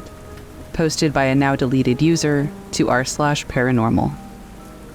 I had visited Seaside a few months prior to today, and I even went inside. But don't tell anyone. It's off limits. When inside, I had a few experiences, but nothing major. Just footsteps and creepy feelings. I had known the history of the building front to back. It had been a place for the ill, and a lot of children stayed there. So, knowing that I would basically be trespassing on the kids, I brought a stuffed animal and I left it inside of the main building. I said a little prayer, and I wished them well. The other building I couldn't get into at all. It's entirely blocked off. I had brought another stuffed animal to leave in that building, but I couldn't, so I put it at the bottom of a locked stairwell. I threw it down so that it would be sitting at the very bottom. It's here that I had my experience. I went to the same stairwell where I had tossed the stuffed puppy dog and searched high and low for it, but it was nowhere to be found. That's when I said, "Hello, where's the puppy?" I immediately heard a little girl's voice whisper, "Inside." I was taken aback. I kept asking the question, and she kept responding. I loved how no matter what, she would always say, "It's inside, inside." I was walking away and stopped to take a picture. I felt a warm squeeze on my leg, kind of like when a kid hugs you. Somehow, I kind of knew that it was the little girl, almost like she was thanking me for the puppy.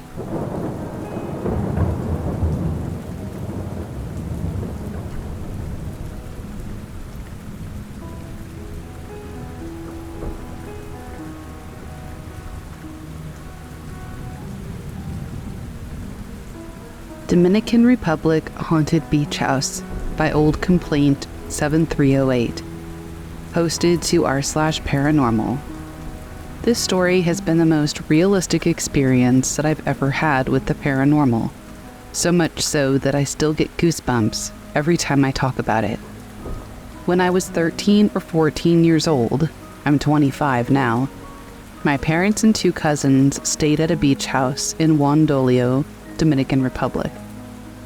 The place was owned by one of my parents' friends.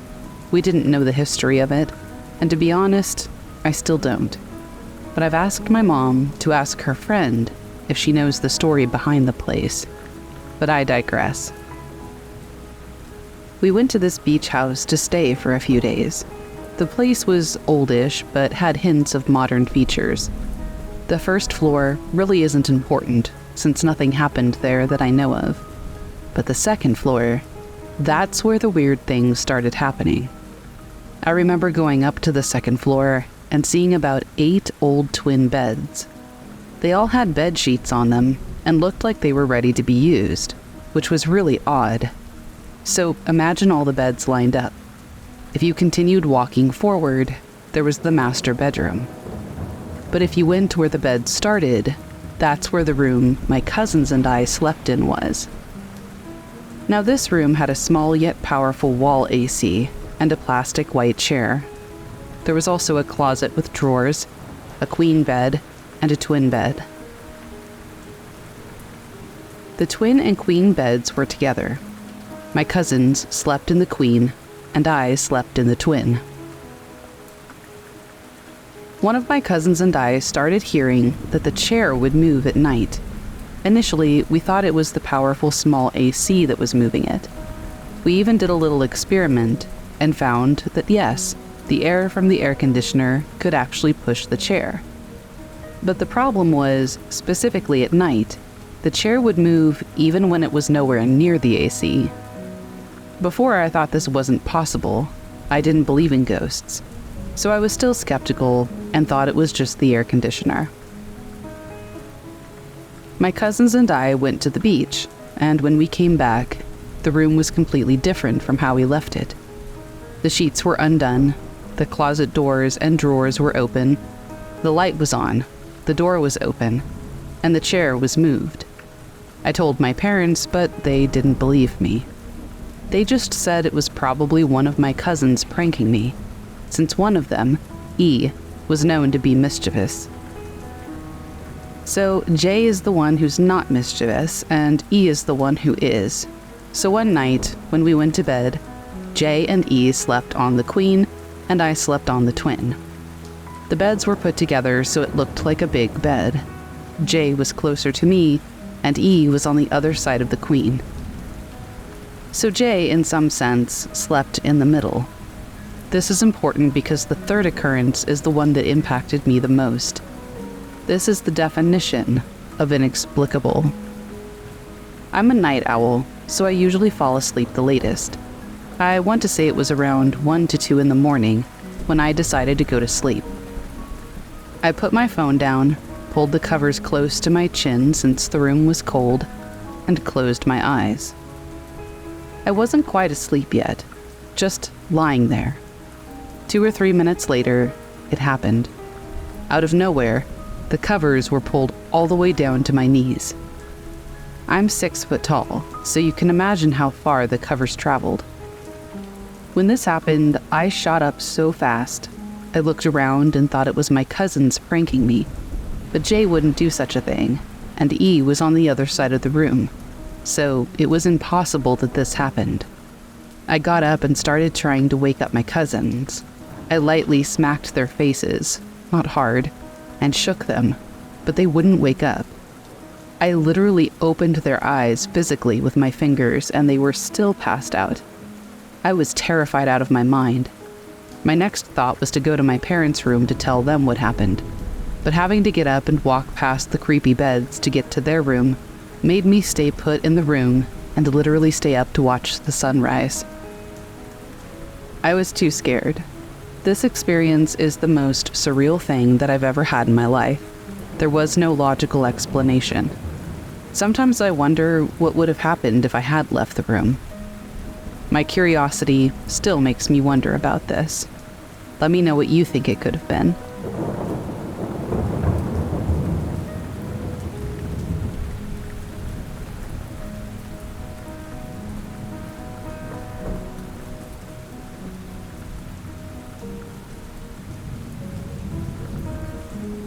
Here's something that personally happened to me in a small rural North Texas area.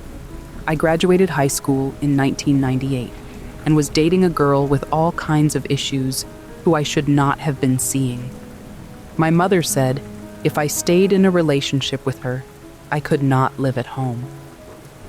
We lived in a small rural town, and my girlfriend's home was several miles away. I decided to live in my car, smart, I know, while I figured things out. I would park my car at the gate entrance to a field near her home and sleep there at night, walking through some woods and across the field when I left her house. Her 2 dogs would follow me to the car and then go back home after I was inside. Not far into my new setup, one night as I approached my car, I swear I heard the beat of drums. Not drum set drumming, but like tribal-sounding drums. It was somewhat faint, but it was distinct in the silence of the rural area. It was then I recalled the stories I had heard in elementary school of a supposedly satanic cult in the area. They had some land at the end of a dead-end road, about a mile north of where I was parked. I became instantly scared and climbed into my car quickly. The back seat would fold down, and I could fit halfway into the trunk of the car. That's how I slept for the several weeks I lived there. Every night I could hear the drums. One night the dogs didn't leave my car. Rather, I awoke to them growling at something, bumping the underside of my vehicle as they moved around beneath me. The final straw came one night after getting into my car. As I sat in the driver's seat, preparing to climb into the back, I happened to make out a silhouette against the horizon in the field I had just crossed. It was a human form made of shadow, silhouetted against the less dark night sky. Thinking my girlfriend or her father, who didn't know I was out there, followed me, I turned on my headlights to verify who, and discovered that nobody stood in the field. I had enough of that, and drove about 10 miles away to the parking lot of a rural church, and felt better sleeping there. Needless to say, that relationship did not last, and I moved on to other things not long after that. Almost a year later, I became friends with an older lady who lived nearby. I found out she happened to live on the dead-end road where I swore I heard the drum sounds coming from. I asked her one time if she ever had any strange experiences or any harassment from the cult at the end of the road. She told me the cult had been gone for about a decade at that time, that they had left before her family even moved onto the street, but she did have odd things happening there after first moving in. She said that her 3 daughters would routinely see shadowy figures moving outside between the trees on their property, and also hear what she called Indian drums. She said this having no idea what had happened to me. Once, she said her youngest daughter, 4 years old at the time, was sitting by the stereo speakers in the living room with her ear up to them.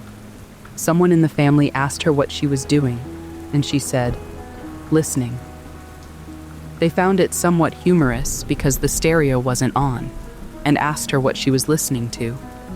The young daughter looked at them and replied, "They say, there is justification in killing your parents."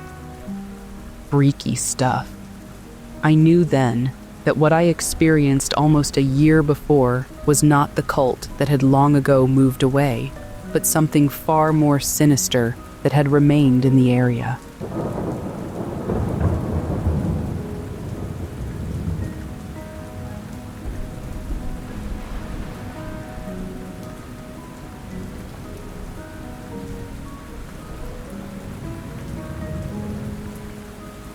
Robert Treat Hotel in Newark, New Jersey, by OK Entertainment 7405, posted to r/paranormal. I just spent the most horrifying 24 hours at the Robert Treat Hotel in Newark, New Jersey. Upon walking in, there's an immediate dark feeling. After doing some research on the hotel and the area, I've learned a few things that really sealed the deal for me, that everything I felt and experienced there was abnormal. Number 1, the hotel's age. From the moment you stepped in, you can tell this hotel is old even without doing any research. It tries to appear updated, but there's a certain vibe that's hard to shake. First, you walk through a tunnel from the military parking garage that gives off a cursed feeling.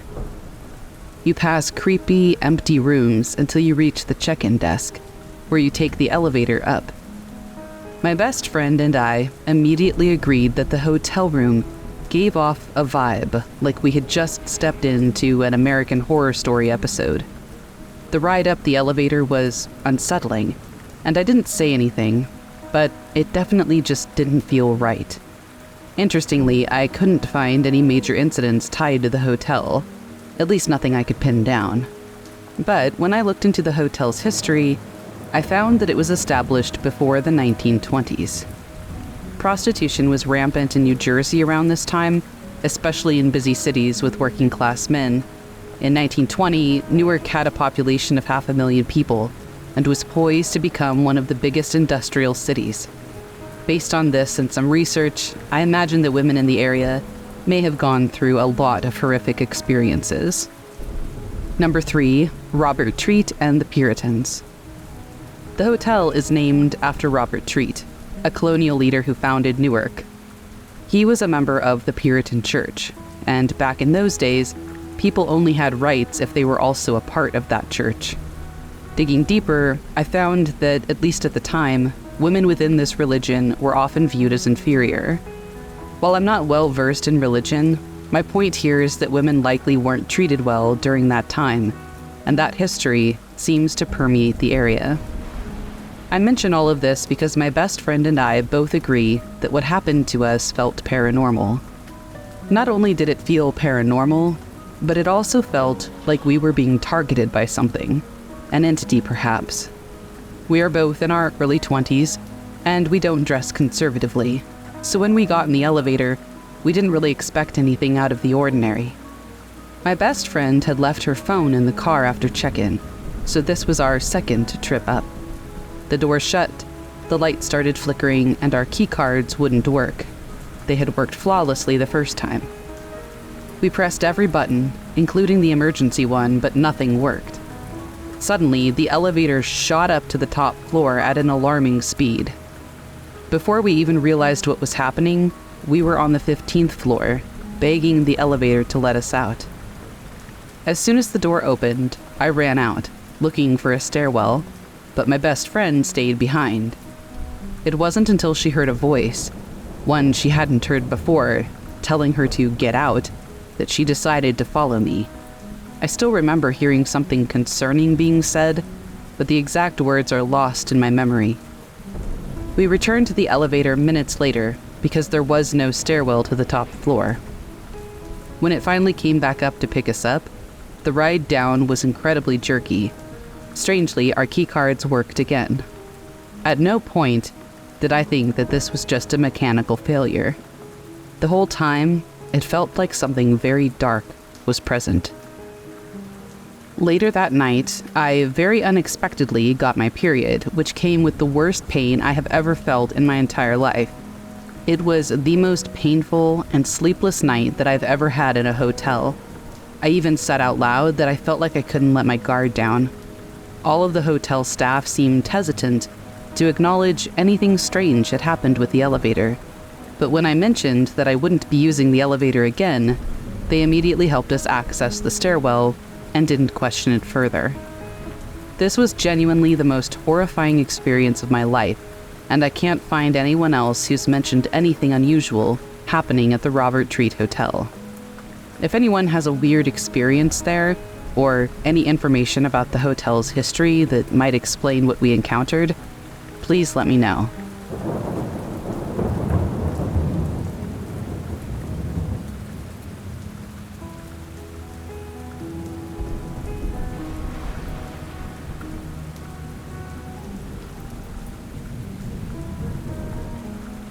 So, my husband and I, native Texans, decided to go on a staycation for our anniversary and stayed in the Emily Morgan Hotel.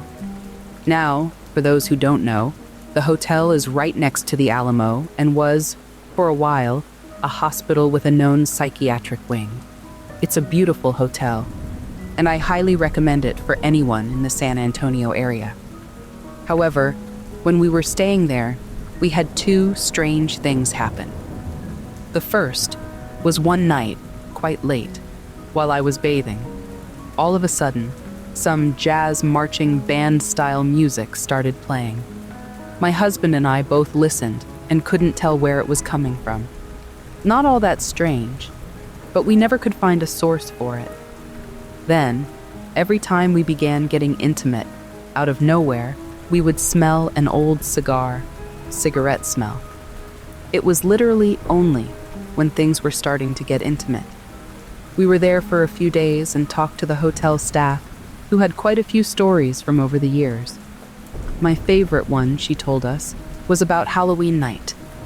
A woman checked in, alone, with a Ouija board. She apparently ran screaming from the room an hour later.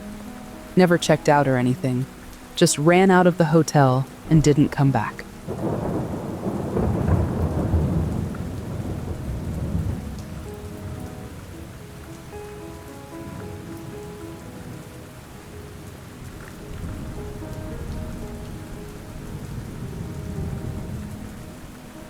Haunted Airbnb in Cincinnati, Ohio, by Unsettling.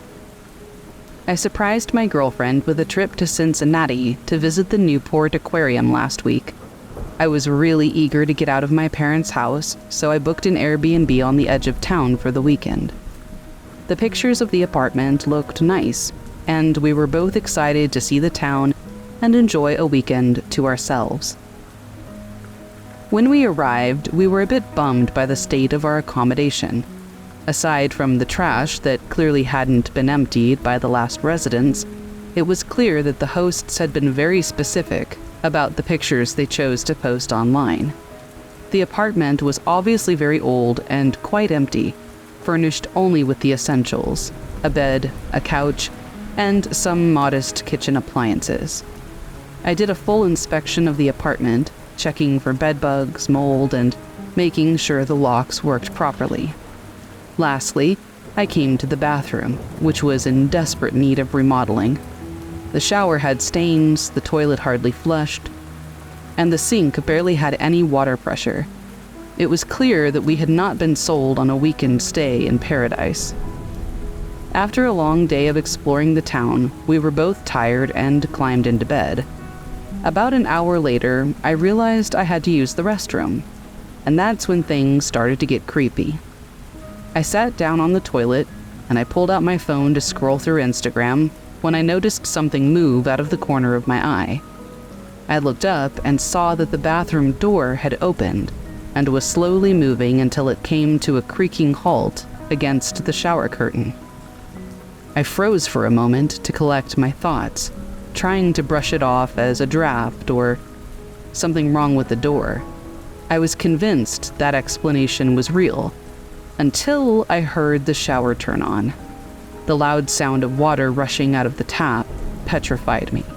I mean, there I was, on the toilet, pants around the ankles, completely terrified, and glued to the seat. I'll admit, I froze like a coward. I didn't know what to do. After what felt like an eternity, I finally got up, finished my business, and turned off the shower. Terrified, I went back to the bedroom, closed the door, and locked it. My girlfriend, who had slept through the entire event, woke up when she heard me hurry into the room. I explained everything to her, my mind racing the entire night. I could not take my eyes off the door, and I buried myself in bed, covering my ears to block out any sounds in case something happened again. The next morning, I worked up the courage to investigate. I had left the bathroom door open, forgotten to flush, and the tap was still dripping. I can't explain why the shower turned on, but now, after 20 years of living, I think I've become a believer in at least the fact that there are some things that we can't see among us.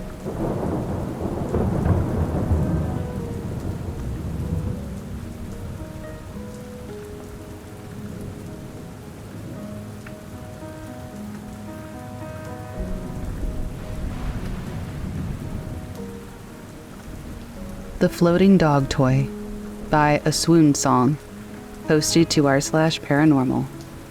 I fell asleep on the couch pretty early last night, about 10:30. Usually my significant other wakes me up and tells me to go to bed. However, we had gotten into an argument earlier in the evening, and I think he was just like, I'm leaving her out here. Fair enough. Well, a bit after midnight, I heard 3 loud stomps. This scared the crap out of me, so I woke up immediately. As soon as I opened my eyes, I saw one of my dog's toys floating about 4 feet above the floor.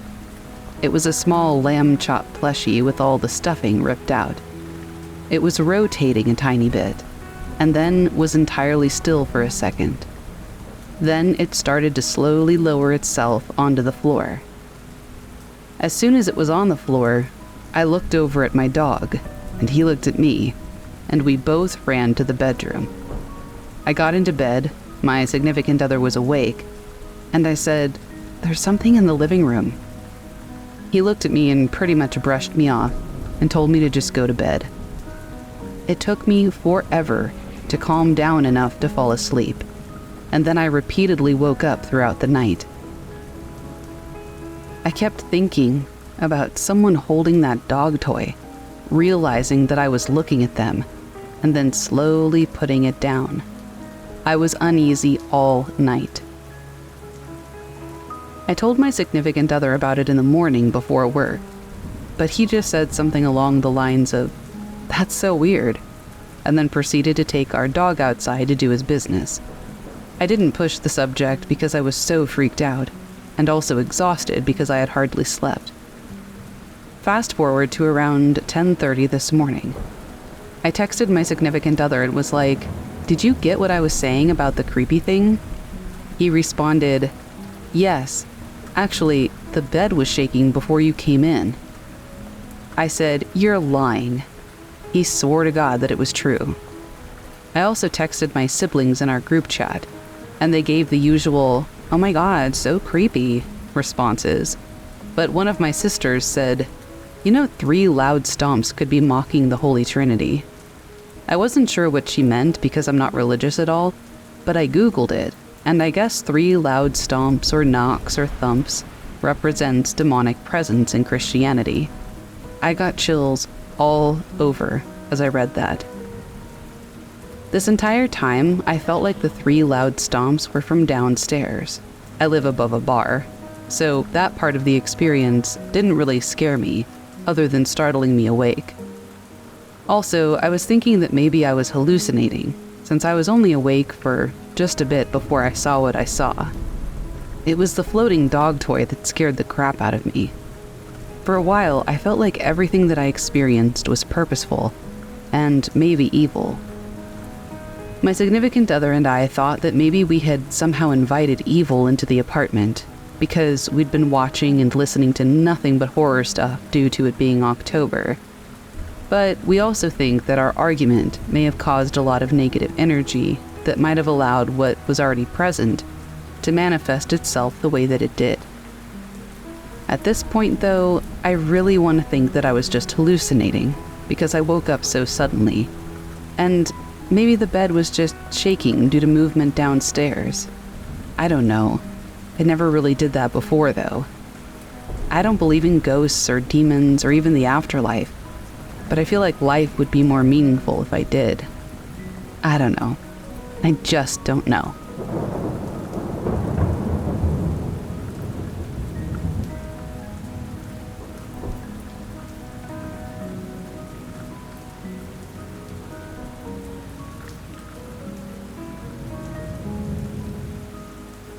The Clown Doll by A.R. Rod 2, posted to r/paranormal in a comment. I had this strange-looking clown with a kind of cute but creepy smile.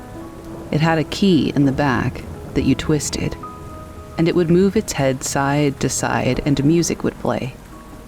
I didn't have it long, and I can't remember where I got it from, but I was probably in the 5th grade. You really had to turn it to make it move or play. It took quite a bit of effort. One night, My older cousin and I were asleep in my bed when I woke up to some kind of low chatter going on.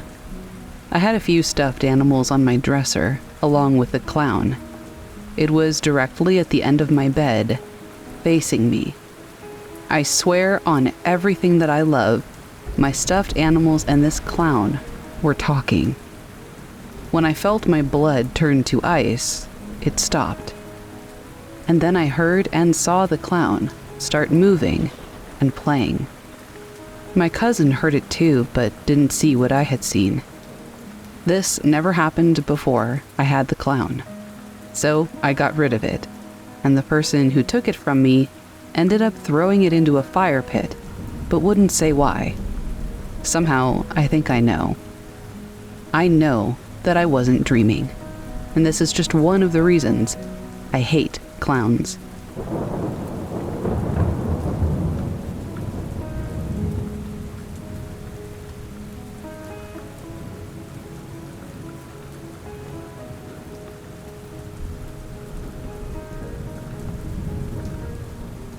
I've had a personal experience during a ghost hunt in Old Town Spring that still gives me chills. We were touring an abandoned Masonic lodge, and as soon as we entered, the lights began flickering, and our EMF meter went wild. While discussing the legend of a woman who supposedly shot her husband on that very property after catching him cheating, we suddenly heard what sounded like 2 gunshots in the distance. It was surreal and terrifying all at once. Another eerie tale is tied to Woman Hollering Creek, an actual place near San Antonio, Texas. The creek gets its name from the strange, mournful cries that locals claim to hear echoing around the area. The legend connects to the Mexican story of La Llorona, the weeping woman.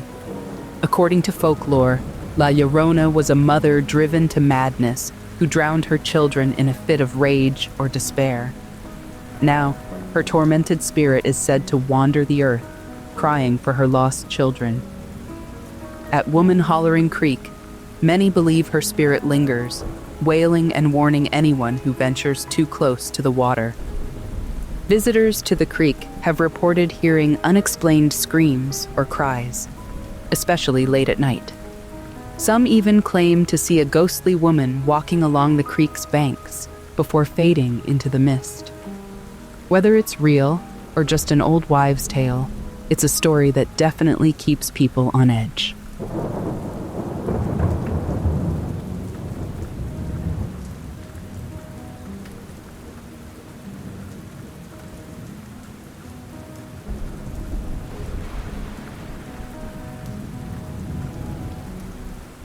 My Dudleytown story, posted to r/paranormal.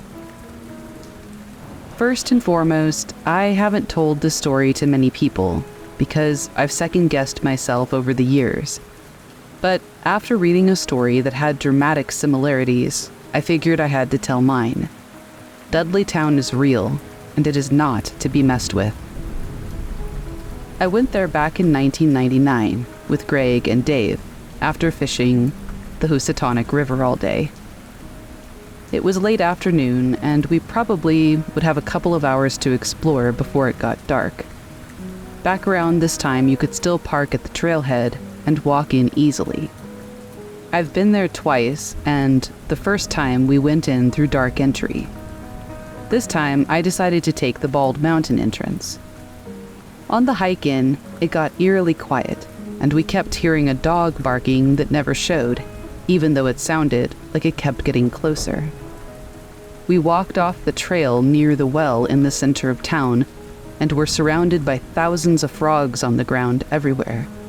They were all over the ground, and no matter where you stepped, you were either stepping on frogs or having them leaping at your legs. Nearby, a shadow darted off into the woods, spooking the hell out of me, since the sun was facing in the opposite direction, thus creating shadows opposite of the one that we saw.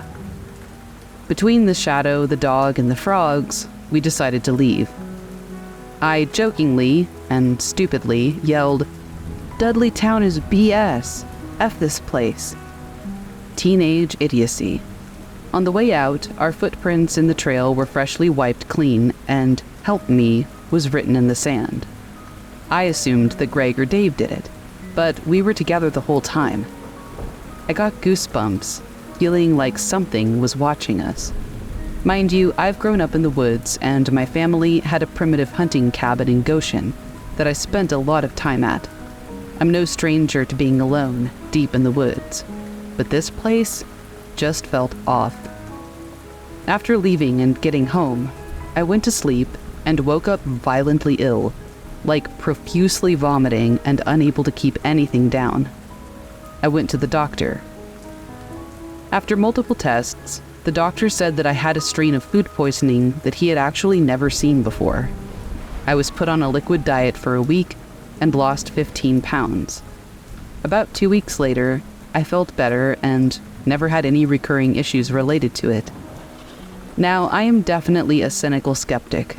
I don't believe in fairy tales and ghosts, but for the life of me, I cannot explain or make sense of that day, other than something supernatural occurred. There are no animals in Dudleytown. Little sun breaks through the trees, and there are known caves that go miles below the surface.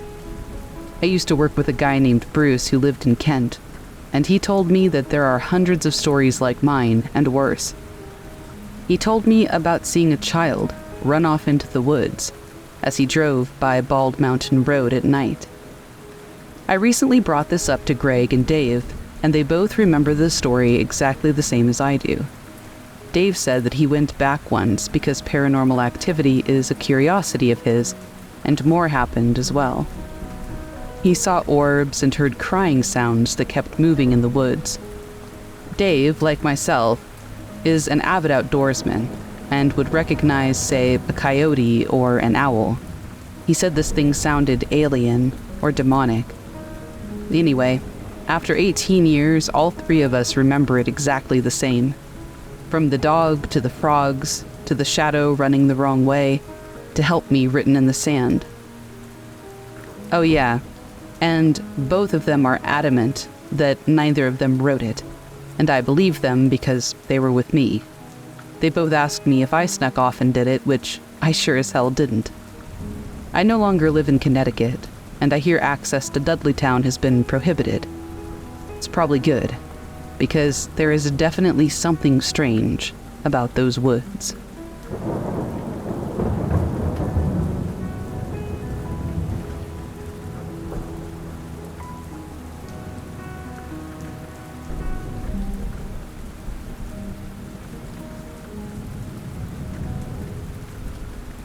My Neighborhood is Haunted by Mr. Spaghetti, posted to r/paranormal.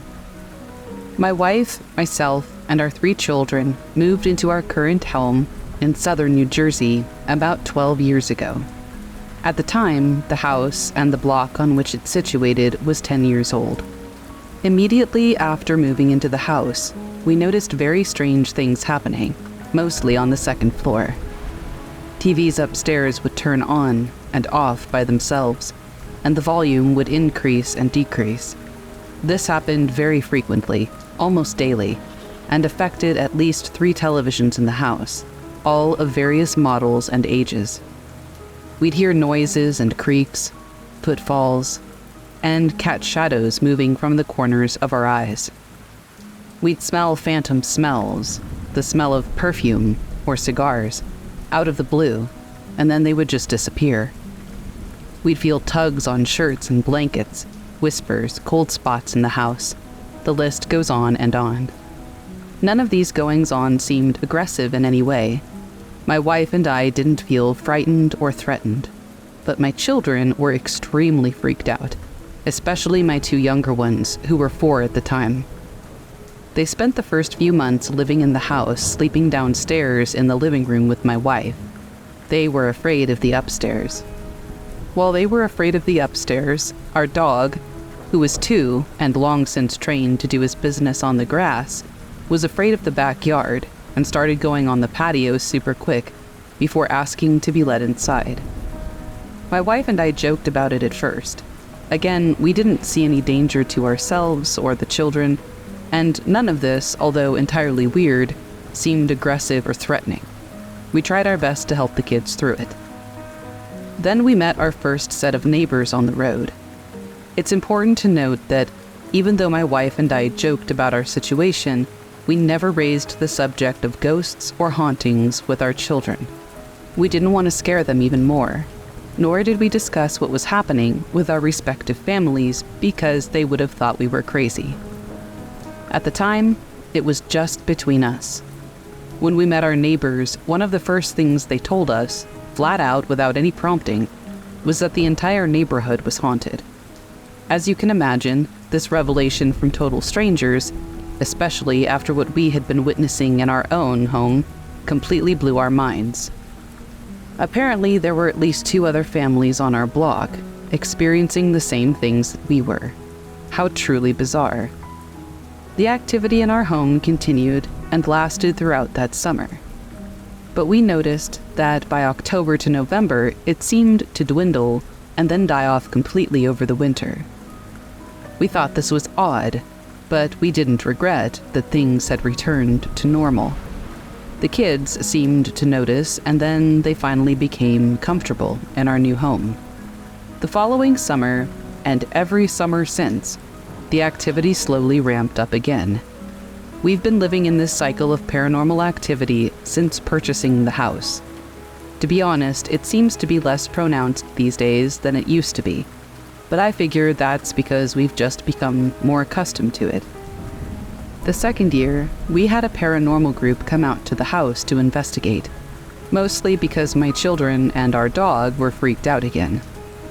They told us that they were certain that it was a residual haunting, and calmed our fears.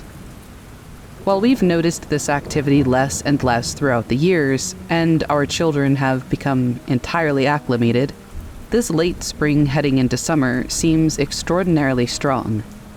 Last week, I witnessed a fork on our counter begin to spin right in front of me while I ate my dinner. I bring this up because it leads me into our latest experience with one of our neighbors. Our immediate next-door neighbor died last year, not in the house, and his sister rented out the house to a nice family. The subject of ghosts and the paranormal never came up between us, mainly because we're so desensitized to it that it hardly ever enters our conversations, even in our immediate family. Well, shortly after my wife and I began to notice the stronger than usual events taking place this past week, our new neighbor shared her concerns about her house being haunted. Her children, like ours were, are either freaked out or scared to death. I was told this morning that her daughter sometimes wakes up with bruises, and another child has night terrors. She wants a group and maybe a priest to come into her home. We've tried to calm her down some, but her experience is entirely relative to her own circumstances, and I can understand her being afraid, especially since the bruises and stuff. So how unusual is this situation, do you think? I've never heard or read about an entire neighborhood being haunted. Most times I'm intrigued by it, sometimes a little scared of it, but mostly I just live with it.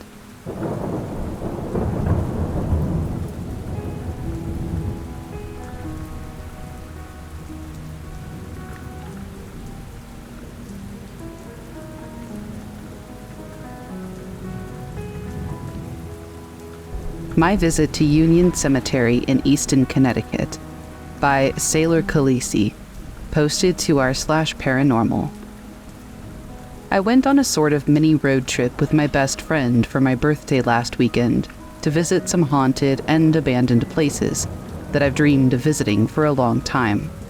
I'm totally one of those weird chicks that loves hanging out in cemeteries. Union is a really famous haunted location. Some say it's one of the most haunted locations in the U.S. It's best known for its resident ghost, the White Lady, who wanders the cemetery dressed in all white with long black hair. I was hoping to see her, but not really expecting anything. My friend and I wandered the cemetery.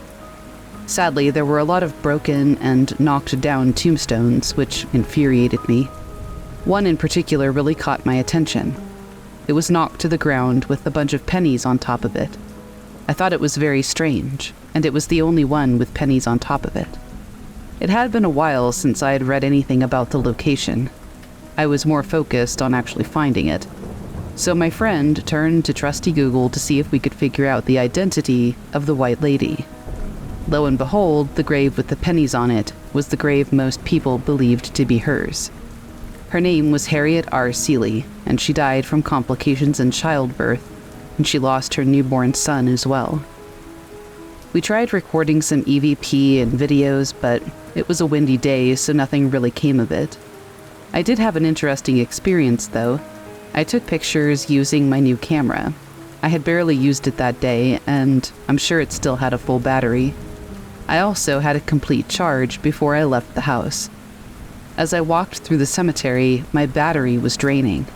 Within 15 minutes of just taking a small amount of photos, my battery drained from half to nothing.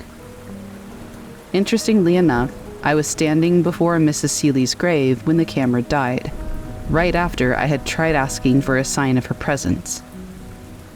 I would normally call something like this a coincidence, but I couldn't really come up with any rational explanation for why the battery drained so fast.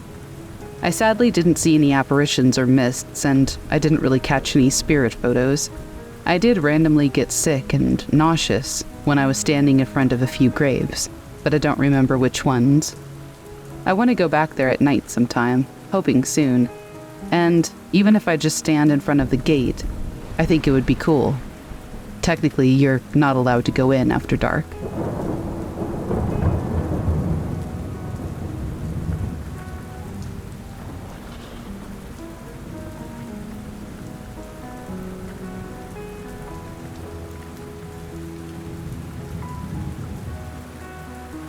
The Belchertown State School Haunting by Delbert Grady, 1921.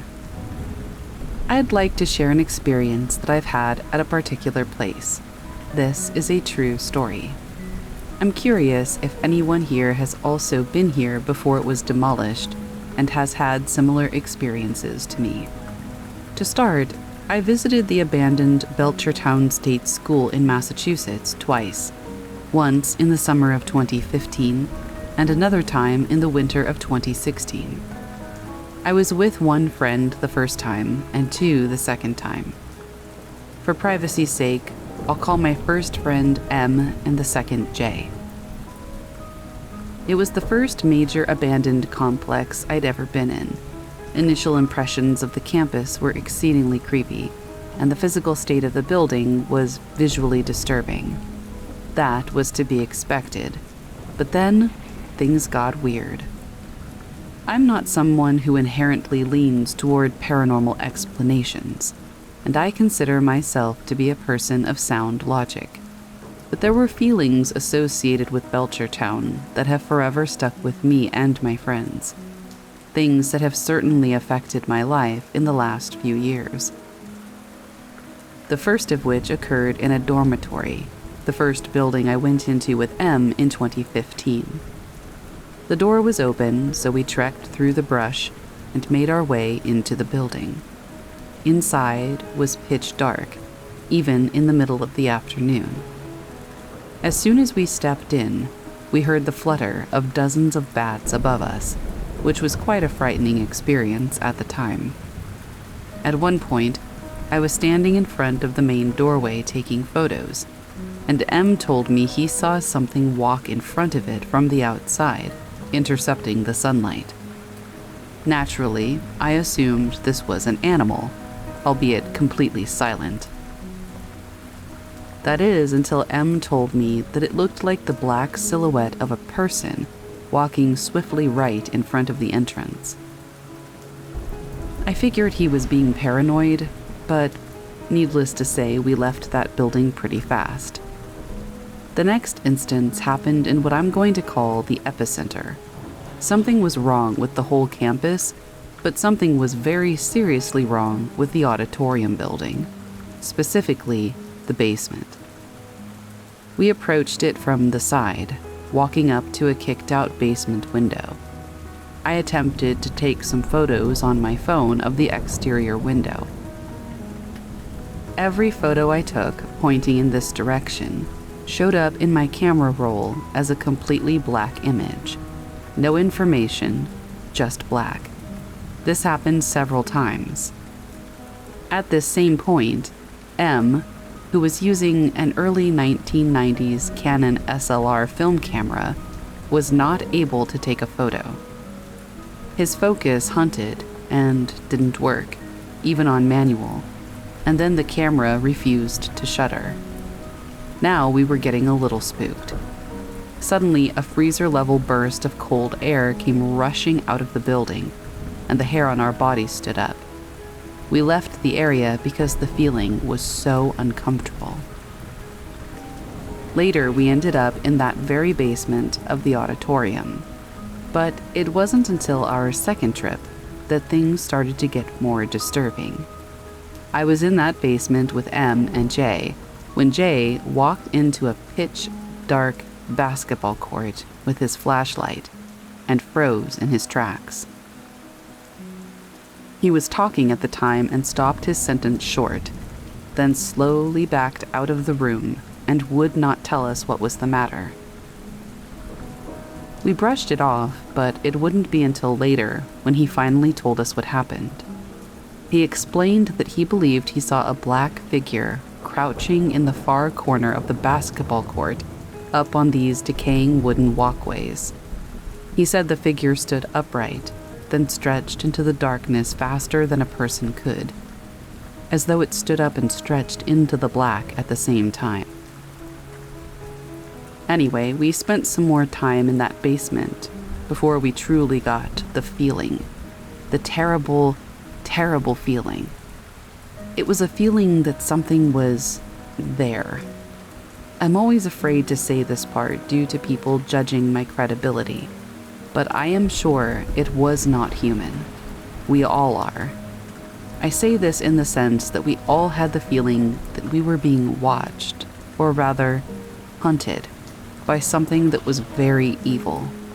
You couldn't see it or hear it, but you could feel it, like a weight that wanted to drive you insane. Now, I know a lot of terrible things happened at Belchertown, and I've been to a lot of creepy places since, but this place takes the cake. As the sun began to set that day, we all felt that feeling amplify. It embodied the whole campus, and it felt very hostile. Driving back that day was the first time I realized the feeling was back, that it had, in some way, shape, or form, followed me. In the weeks following, I'd experienced the feeling on and off. In the months following, I'd go through one of the hardest periods of my life. Whether or not it was related to that place, I can't say for sure. But at times, it felt as though I was barely holding on to my sanity, just like whatever was in that basement wanted for me. My friends all reported similar emotional problems around this time. We later decided to unofficially establish that there was a disturbance from that place which had followed us all in different ways. Over the next few years, we would meet others who engaged in urban exploration, and some who had also been to Belchertown. They all confirmed the same thing. Something was wrong with that auditorium basement. Anyway, if anyone on here has similar experiences from this place, I'd love to hear them. As of 2019, Belchertown has been almost entirely demolished. If I had to say so myself, it's for the better.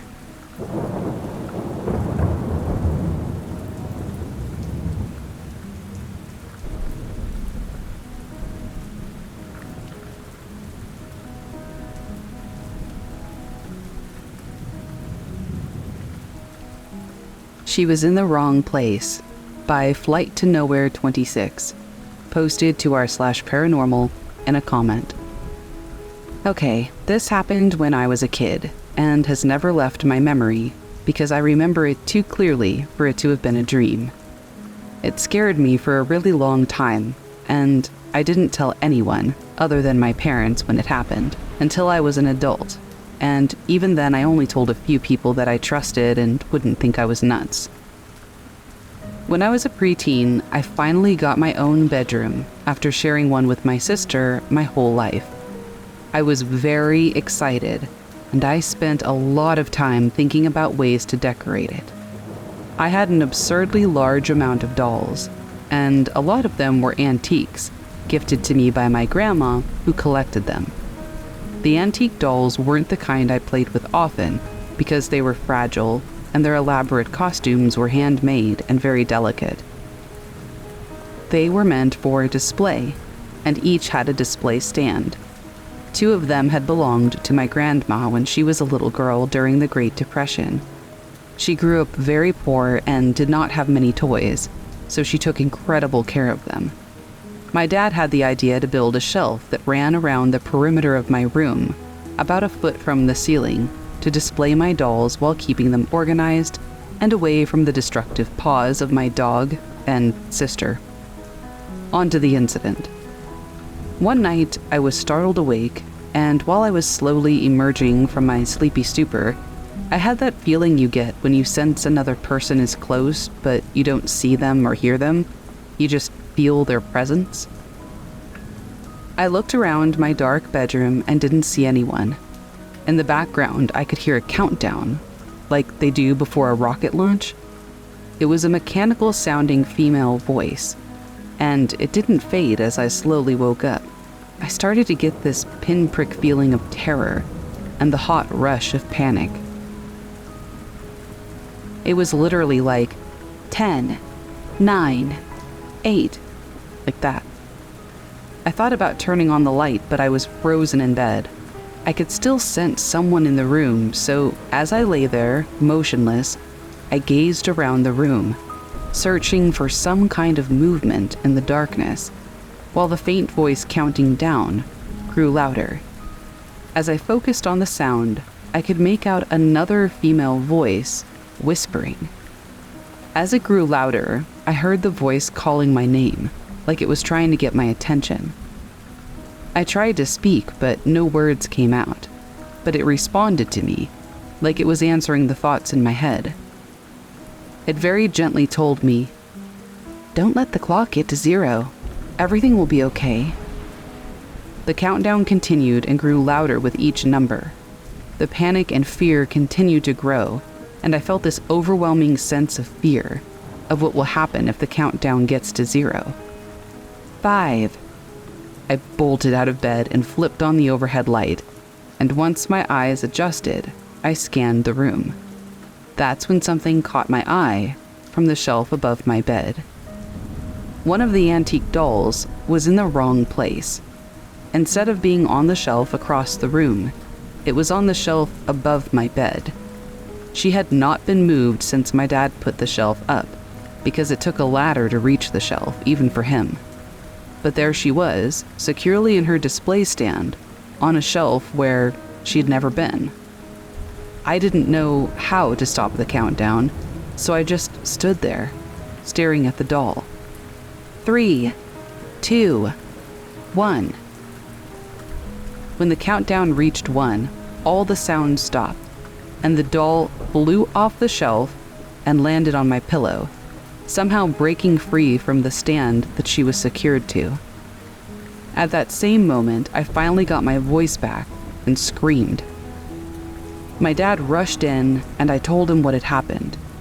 He came up with some logical reasons to explain the strangeness, but come on. I've always believed that it was not just a bad dream, or that the doll fell due to some settling of the house or unseen critter knocking it down. I mean, how'd she get to the other side of the room in the first place? I don't know exactly what it was, but I know that it happened. And I have slept with a nightlight on ever since, for over 40 years.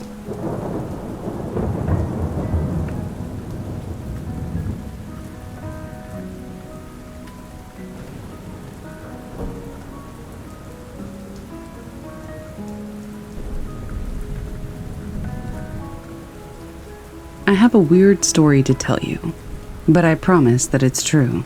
This happened about 10 years ago. It was at night.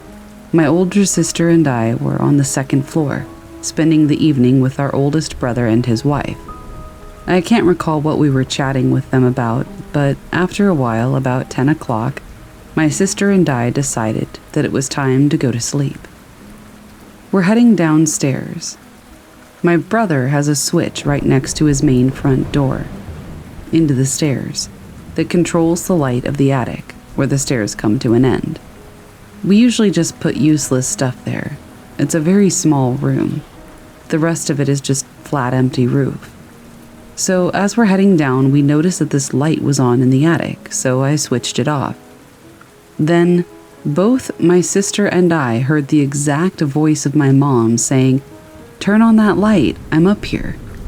Now, we were both certain that it was my mom, and that it was coming from upstairs, so we didn't say anything, and I turned it back on.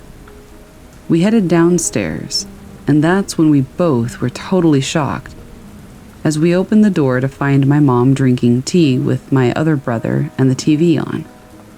We froze, unable to move or speak. My mom noticed that something strange was going on, so she asked us what was wrong. After a moment of silence, we explained what happened. She didn't say anything, but told us to go to sleep. Of course, I couldn't. I kept thinking about what had happened the entire night. Who or what made that sound, and how did it do it? I mean, among all voices, the one of my mom is the one that I know the best, the one I grew up with, so how could it mimic it well enough to fool both my sister and I? To this day, whenever I ask my sister if she remembers what happened, she says, yes, and then immediately changes the subject. Almost every single night, I walk up to the attic to chill in there or whatever, and I've never stumbled into anything weird. Just that one instance, but who knows?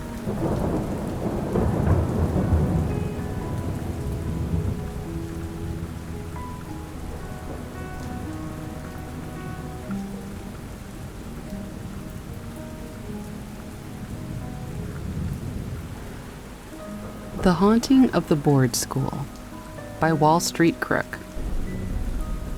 This is the first time that I'm writing a post on Reddit, so I'll write my experience as clearly as I can. I was 16 years old and had already been at boarding school for roughly 5 years. My boarding school was situated in buildings that were originally used as a convent for priests, and were also used as a graveyard in the Middle Ages. It has now been around for over 170 years as a school, going through 2 world wars, during which it was also used as a field hospital by the German army. Now, the thing you should know about the boarding school is that it was located in 2 large buildings, separated by a large playground. The boarding school itself was on the top floors of each building, separated by 3 floors to reach the ground floor. I didn't have good grades that year, and I was moved to the other building of the boarding school with the junior years to be under a stricter routine and to have longer study hours. We always had about 1 hour and 15 minutes every evening to relax and spend time with friends after studying.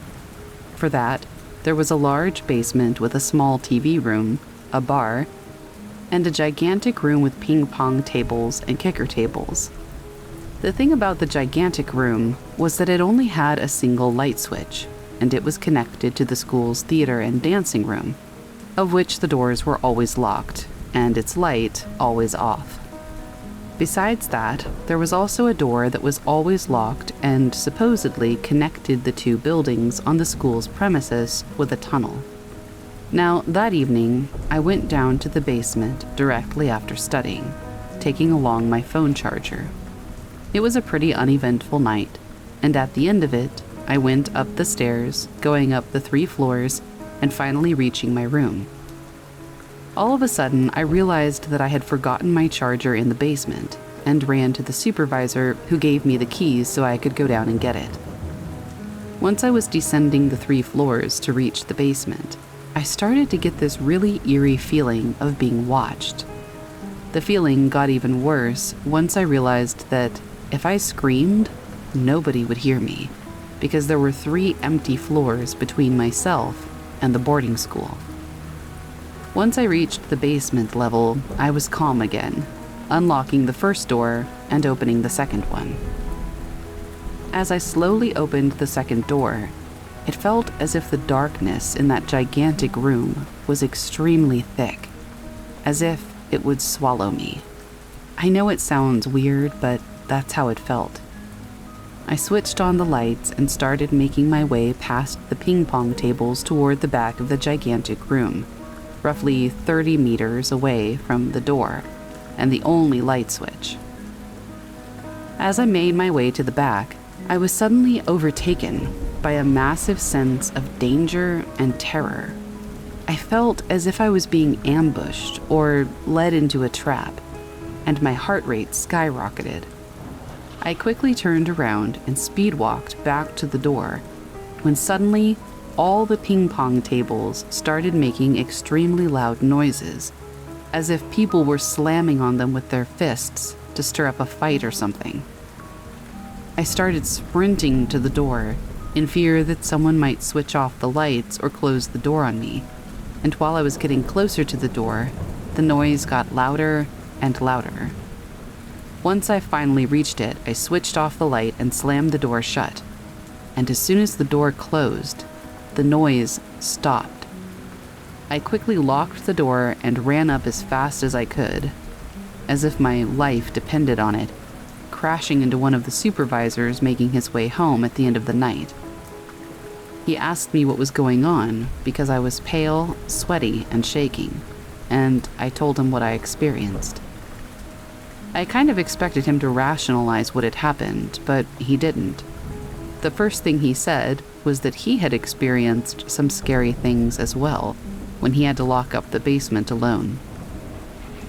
He also told me to check with another supervisor to make sure nobody was down there. The other supervisor and I went down to the basement again and stopped at the locked door, trying to hear if someone was down there or if any student was messing around. We listened quietly and heard someone walking around. As soon as we opened the door to catch them, the noise stopped. We turned on the lights, but nobody was there. Nevertheless, the back doors of the dancing room and theater were wide open. To this day, I get chills thinking back to this experience. Nobody could have been down there with me without me noticing it, nor can I explain away the slamming noises coming from the ping pong tables. It's an experience that has never left me, and although I try to rationalize it, it's haunting me in a way. What could have been is what I'm wondering now.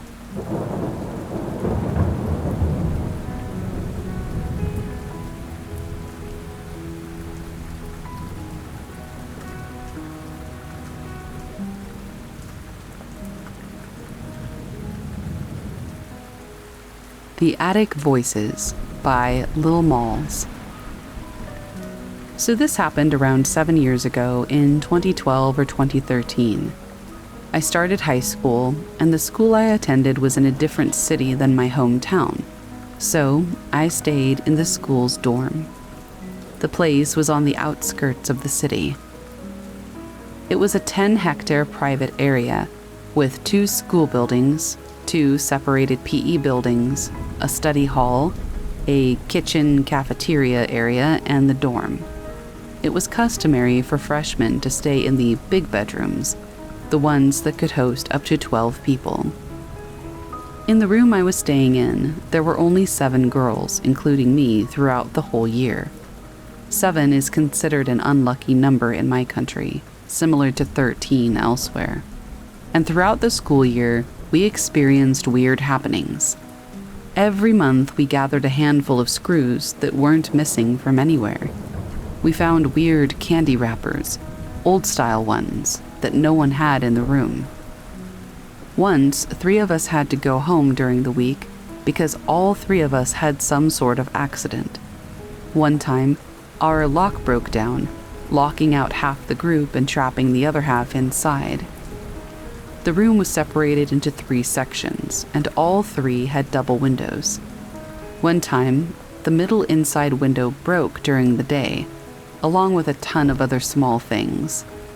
We usually joked about them, and even though we were all a bit uneasy because of these happenings, we generally shrugged them off. Then the scariest thing happened. On March 13th, I remember it vividly because we had a national holiday on the 15th and it meant a long weekend. One of my roommates was a sleep talker, and she usually fell asleep before everyone else. We had a habit of making fun of her a bit because it was always gibberish. Well, not that night. She fell asleep pretty early and talked about her boyfriend in her sleep. We silently laughed at her, and after a while the others went to bed. 3 other girls and I were sleeping at the last section, far from the door. We pushed together 3 beds and slept cuddled up like a sleepover most of the night. I was sleeping on one end of the beds, and the sleep talker girl, Henriette, was on the other end. There were 2 girls between us, Yvette and Ada. I almost fell asleep when Ada let out a small scream next to me. I quickly sat up and saw that Henny was pulling Yvette's ponytail and choking her.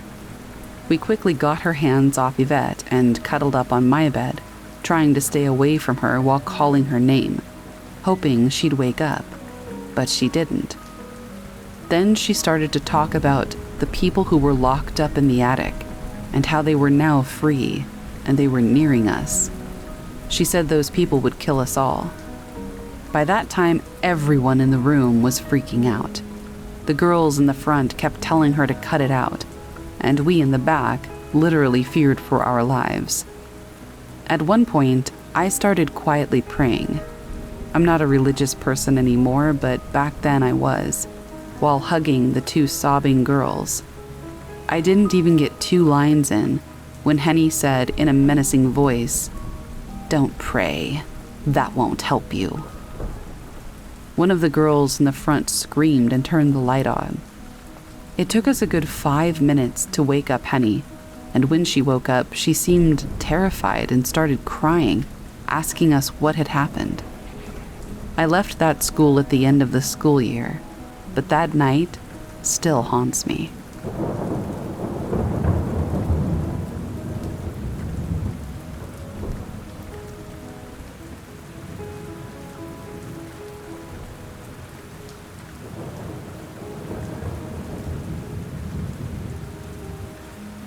I'm pretty sure my roommate's house is haunted, but they don't believe in ghosts or souls very much, so they don't think much of the weird things that happened around here.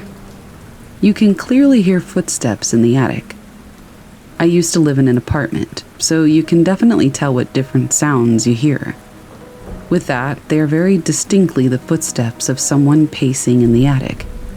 There's only one way in or out of it in my roommate's room, so I know it isn't some squatter or something like that. Things in the house move around on their own, too. It happens in front of my friend and I a lot, to the point where we're kind of used to it. Even though we're used to it, though, I would be more at peace with it if I knew more about the spirits here. Any attempt to contact them has failed, so I assume they just don't want to talk. I haven't had any negative encounters with them, though. The worst I've had is probably knocking over some stuff on the couch. Still, I just want to know what I'm living with. Is that too much to ask?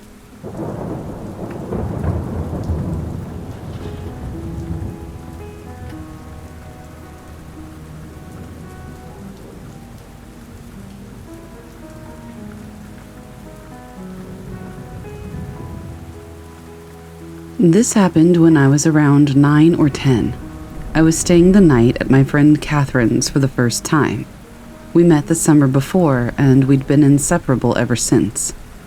Kat lived in this old 2-story house, surrounded by woods and dirt road. The house itself gave me an uneasy feeling when I first saw it. The shutters were falling off. The paint on the house seemed to be fading.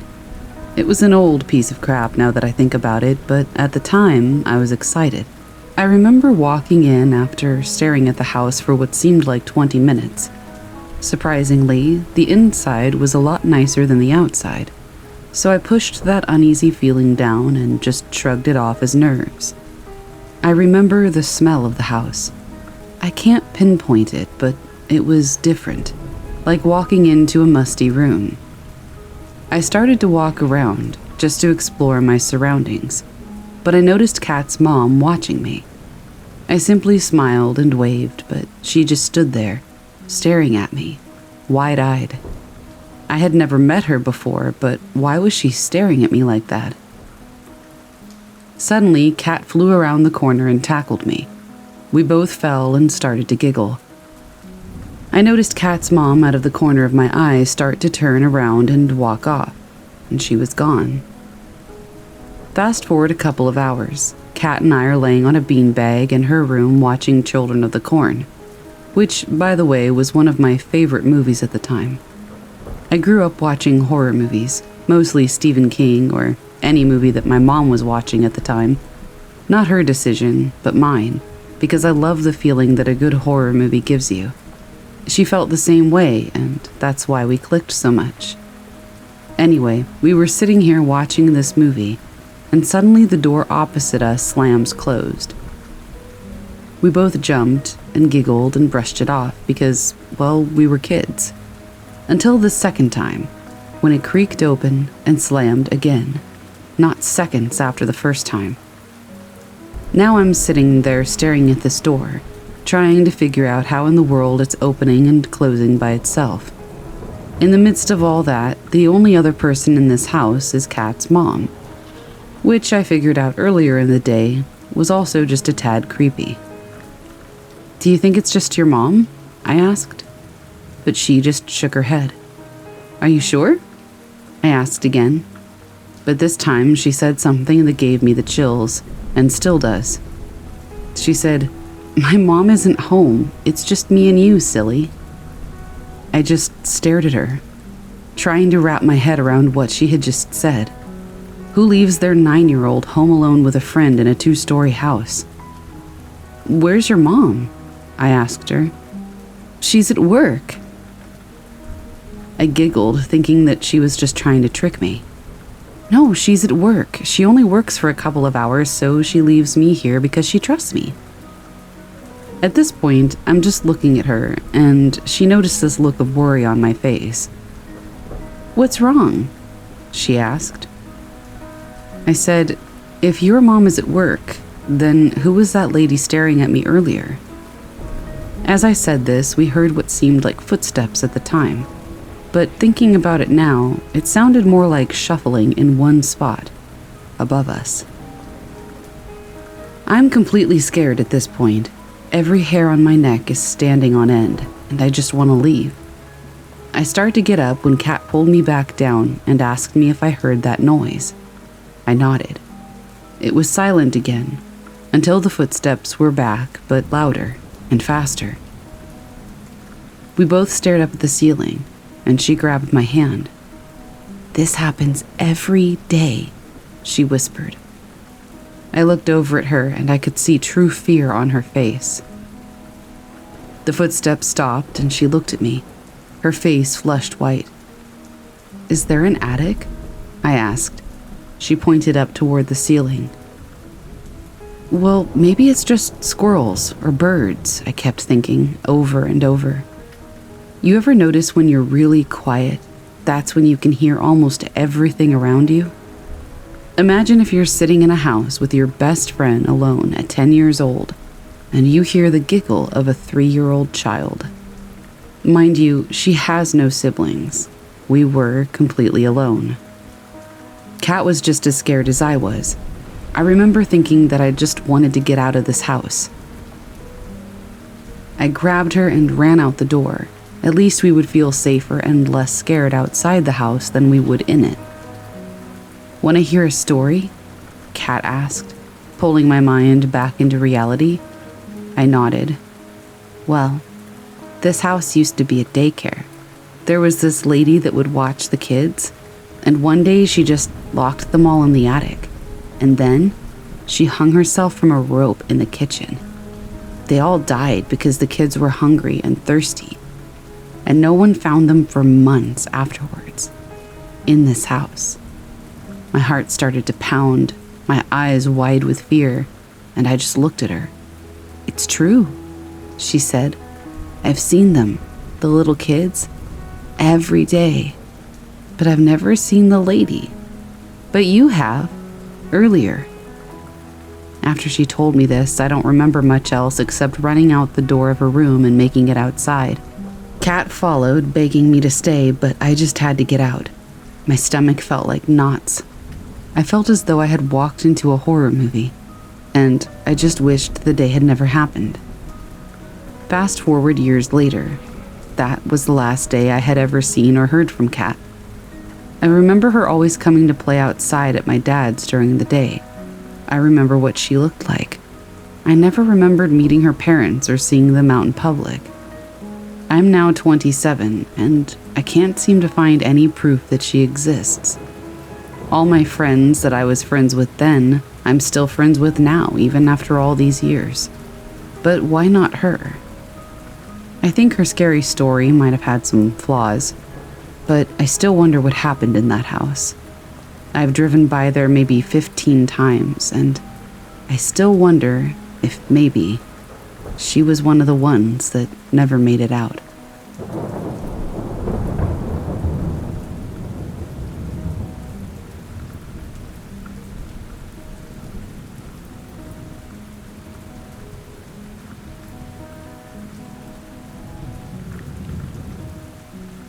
The Silent Screaming Ghost. I'm not sure if I saw something or not, but here's the story. To back up just a little bit, my mother, who's fairly non-religious and definitely not spiritual, claims to have been haunted for decades. She says there's a ghost of an old man who stands next to her bed and silently screams. Like he just stands there, with an open mouth like he's screaming but no sound comes out. Sometimes he disappears for months. Other times, he shows up 3 or 4 times a week. She says that he was around when I was a kid, but she never mentioned him to me or my sister until we were grown and moved out, probably so we wouldn't be scared. He even followed us on a 300-mile move to another state, though it took him about 1.5 years to get there. Kind of like a dog, I guess, who gets lost at an interstate rest stop. My non-practicing Catholic stepdad used to laugh whenever she would mention the ghost. About 10 years ago, he switched to saying that actually, he had seen him too now. My mom finds the ghost annoying. She often complains that she wishes, quote, "the damn ghost would just let me sleep." Frank, my stepdad, confirms that sometimes he wakes up to find the old man leaning over the bed, silently screaming. I have a distinct memory of going home from college, hanging out with old friends, drinking, and waking up in the middle of the night needing to use the bathroom. For a split second, as I swung out of bed, I remember seeing a scrawny old man with a dark brown hairstyle, his mouth wide open, but I didn't hear anything. I sprang out of bed right where he was standing, moving before my eyes were even opened. You know how you kind of stumble out of bed in the middle of the night. He was gone, and I wrote it off as the result of beer, the devil's lettuce, and the power of suggestion. I haven't spent many nights at my parents' house since, and I've never seen anything else. But sometimes I wonder if that ghost finally decided, after 19 years, that I was old enough to haunt, only to get freaked out when I startled him as I got out of bed.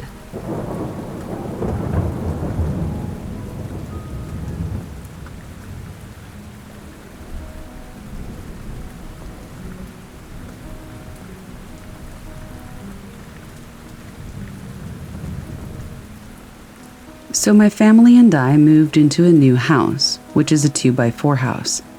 It used to have an attic, but it's been sealed off. After a couple of months into living in this house, sometimes I would be watching TV and hear scratching from the roof. I just played it off, as birds are very common where I live. After about 3 weeks, the scratching got worse and more frequent. It's like something's trying to scratch its way out of the roof. The attic entrance thing is above the outside of my sister's room. One day, my sister tells my dad that the seal is open. My dad gets confused because it was supposed to be sealed off. My dad goes to close it and realizes that it's really hard to open and close, so whatever opened it had to be strong, and that's when I started to get skeptical. The same night, I went to get some snacks from the fridge. I opened it to find out that they were gone. I figured that my siblings must have eaten them. In the morning, my parents are going on and on about a missing cake. That cake was supposed to be for my niece's birthday. They asked if I had anything to do with it, and I said no, along with my siblings. I was getting really suspicious about the attic, so one day I built up the courage to go check it out. Note that I am probably the most paranoid person in the world, so I was scared for my life, but my curiosity got the best of me. I get the ladder, a torch, and a knife just in case. I open the thing up, and I shine my torch to see nothing. But as I search more, I see the cake, empty snack packets, dirty clothes, and a short, dark silhouette that freezes in its spot. Immediately I bolt and scream for my parents, and I tell them everything. They tell me to stay in my room. They go up and check, but he was gone. I am still shaken up about that moment, and I get nightmares from it to this day. We've since moved from that house and haven't had any more issues like that, and we live a normal, non-scary life, but I think that day will live with me forever.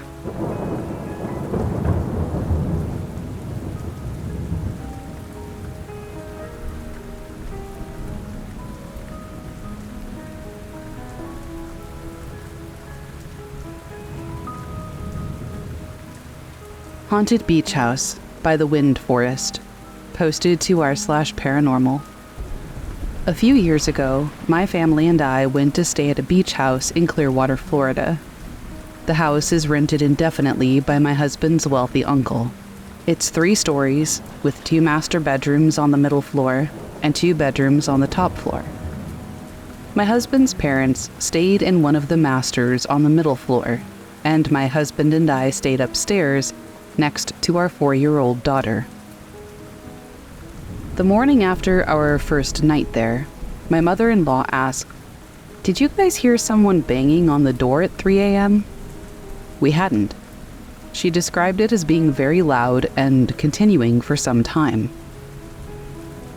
I thought it was strange that she heard that and just stayed in bed, without waking anyone else up or checking.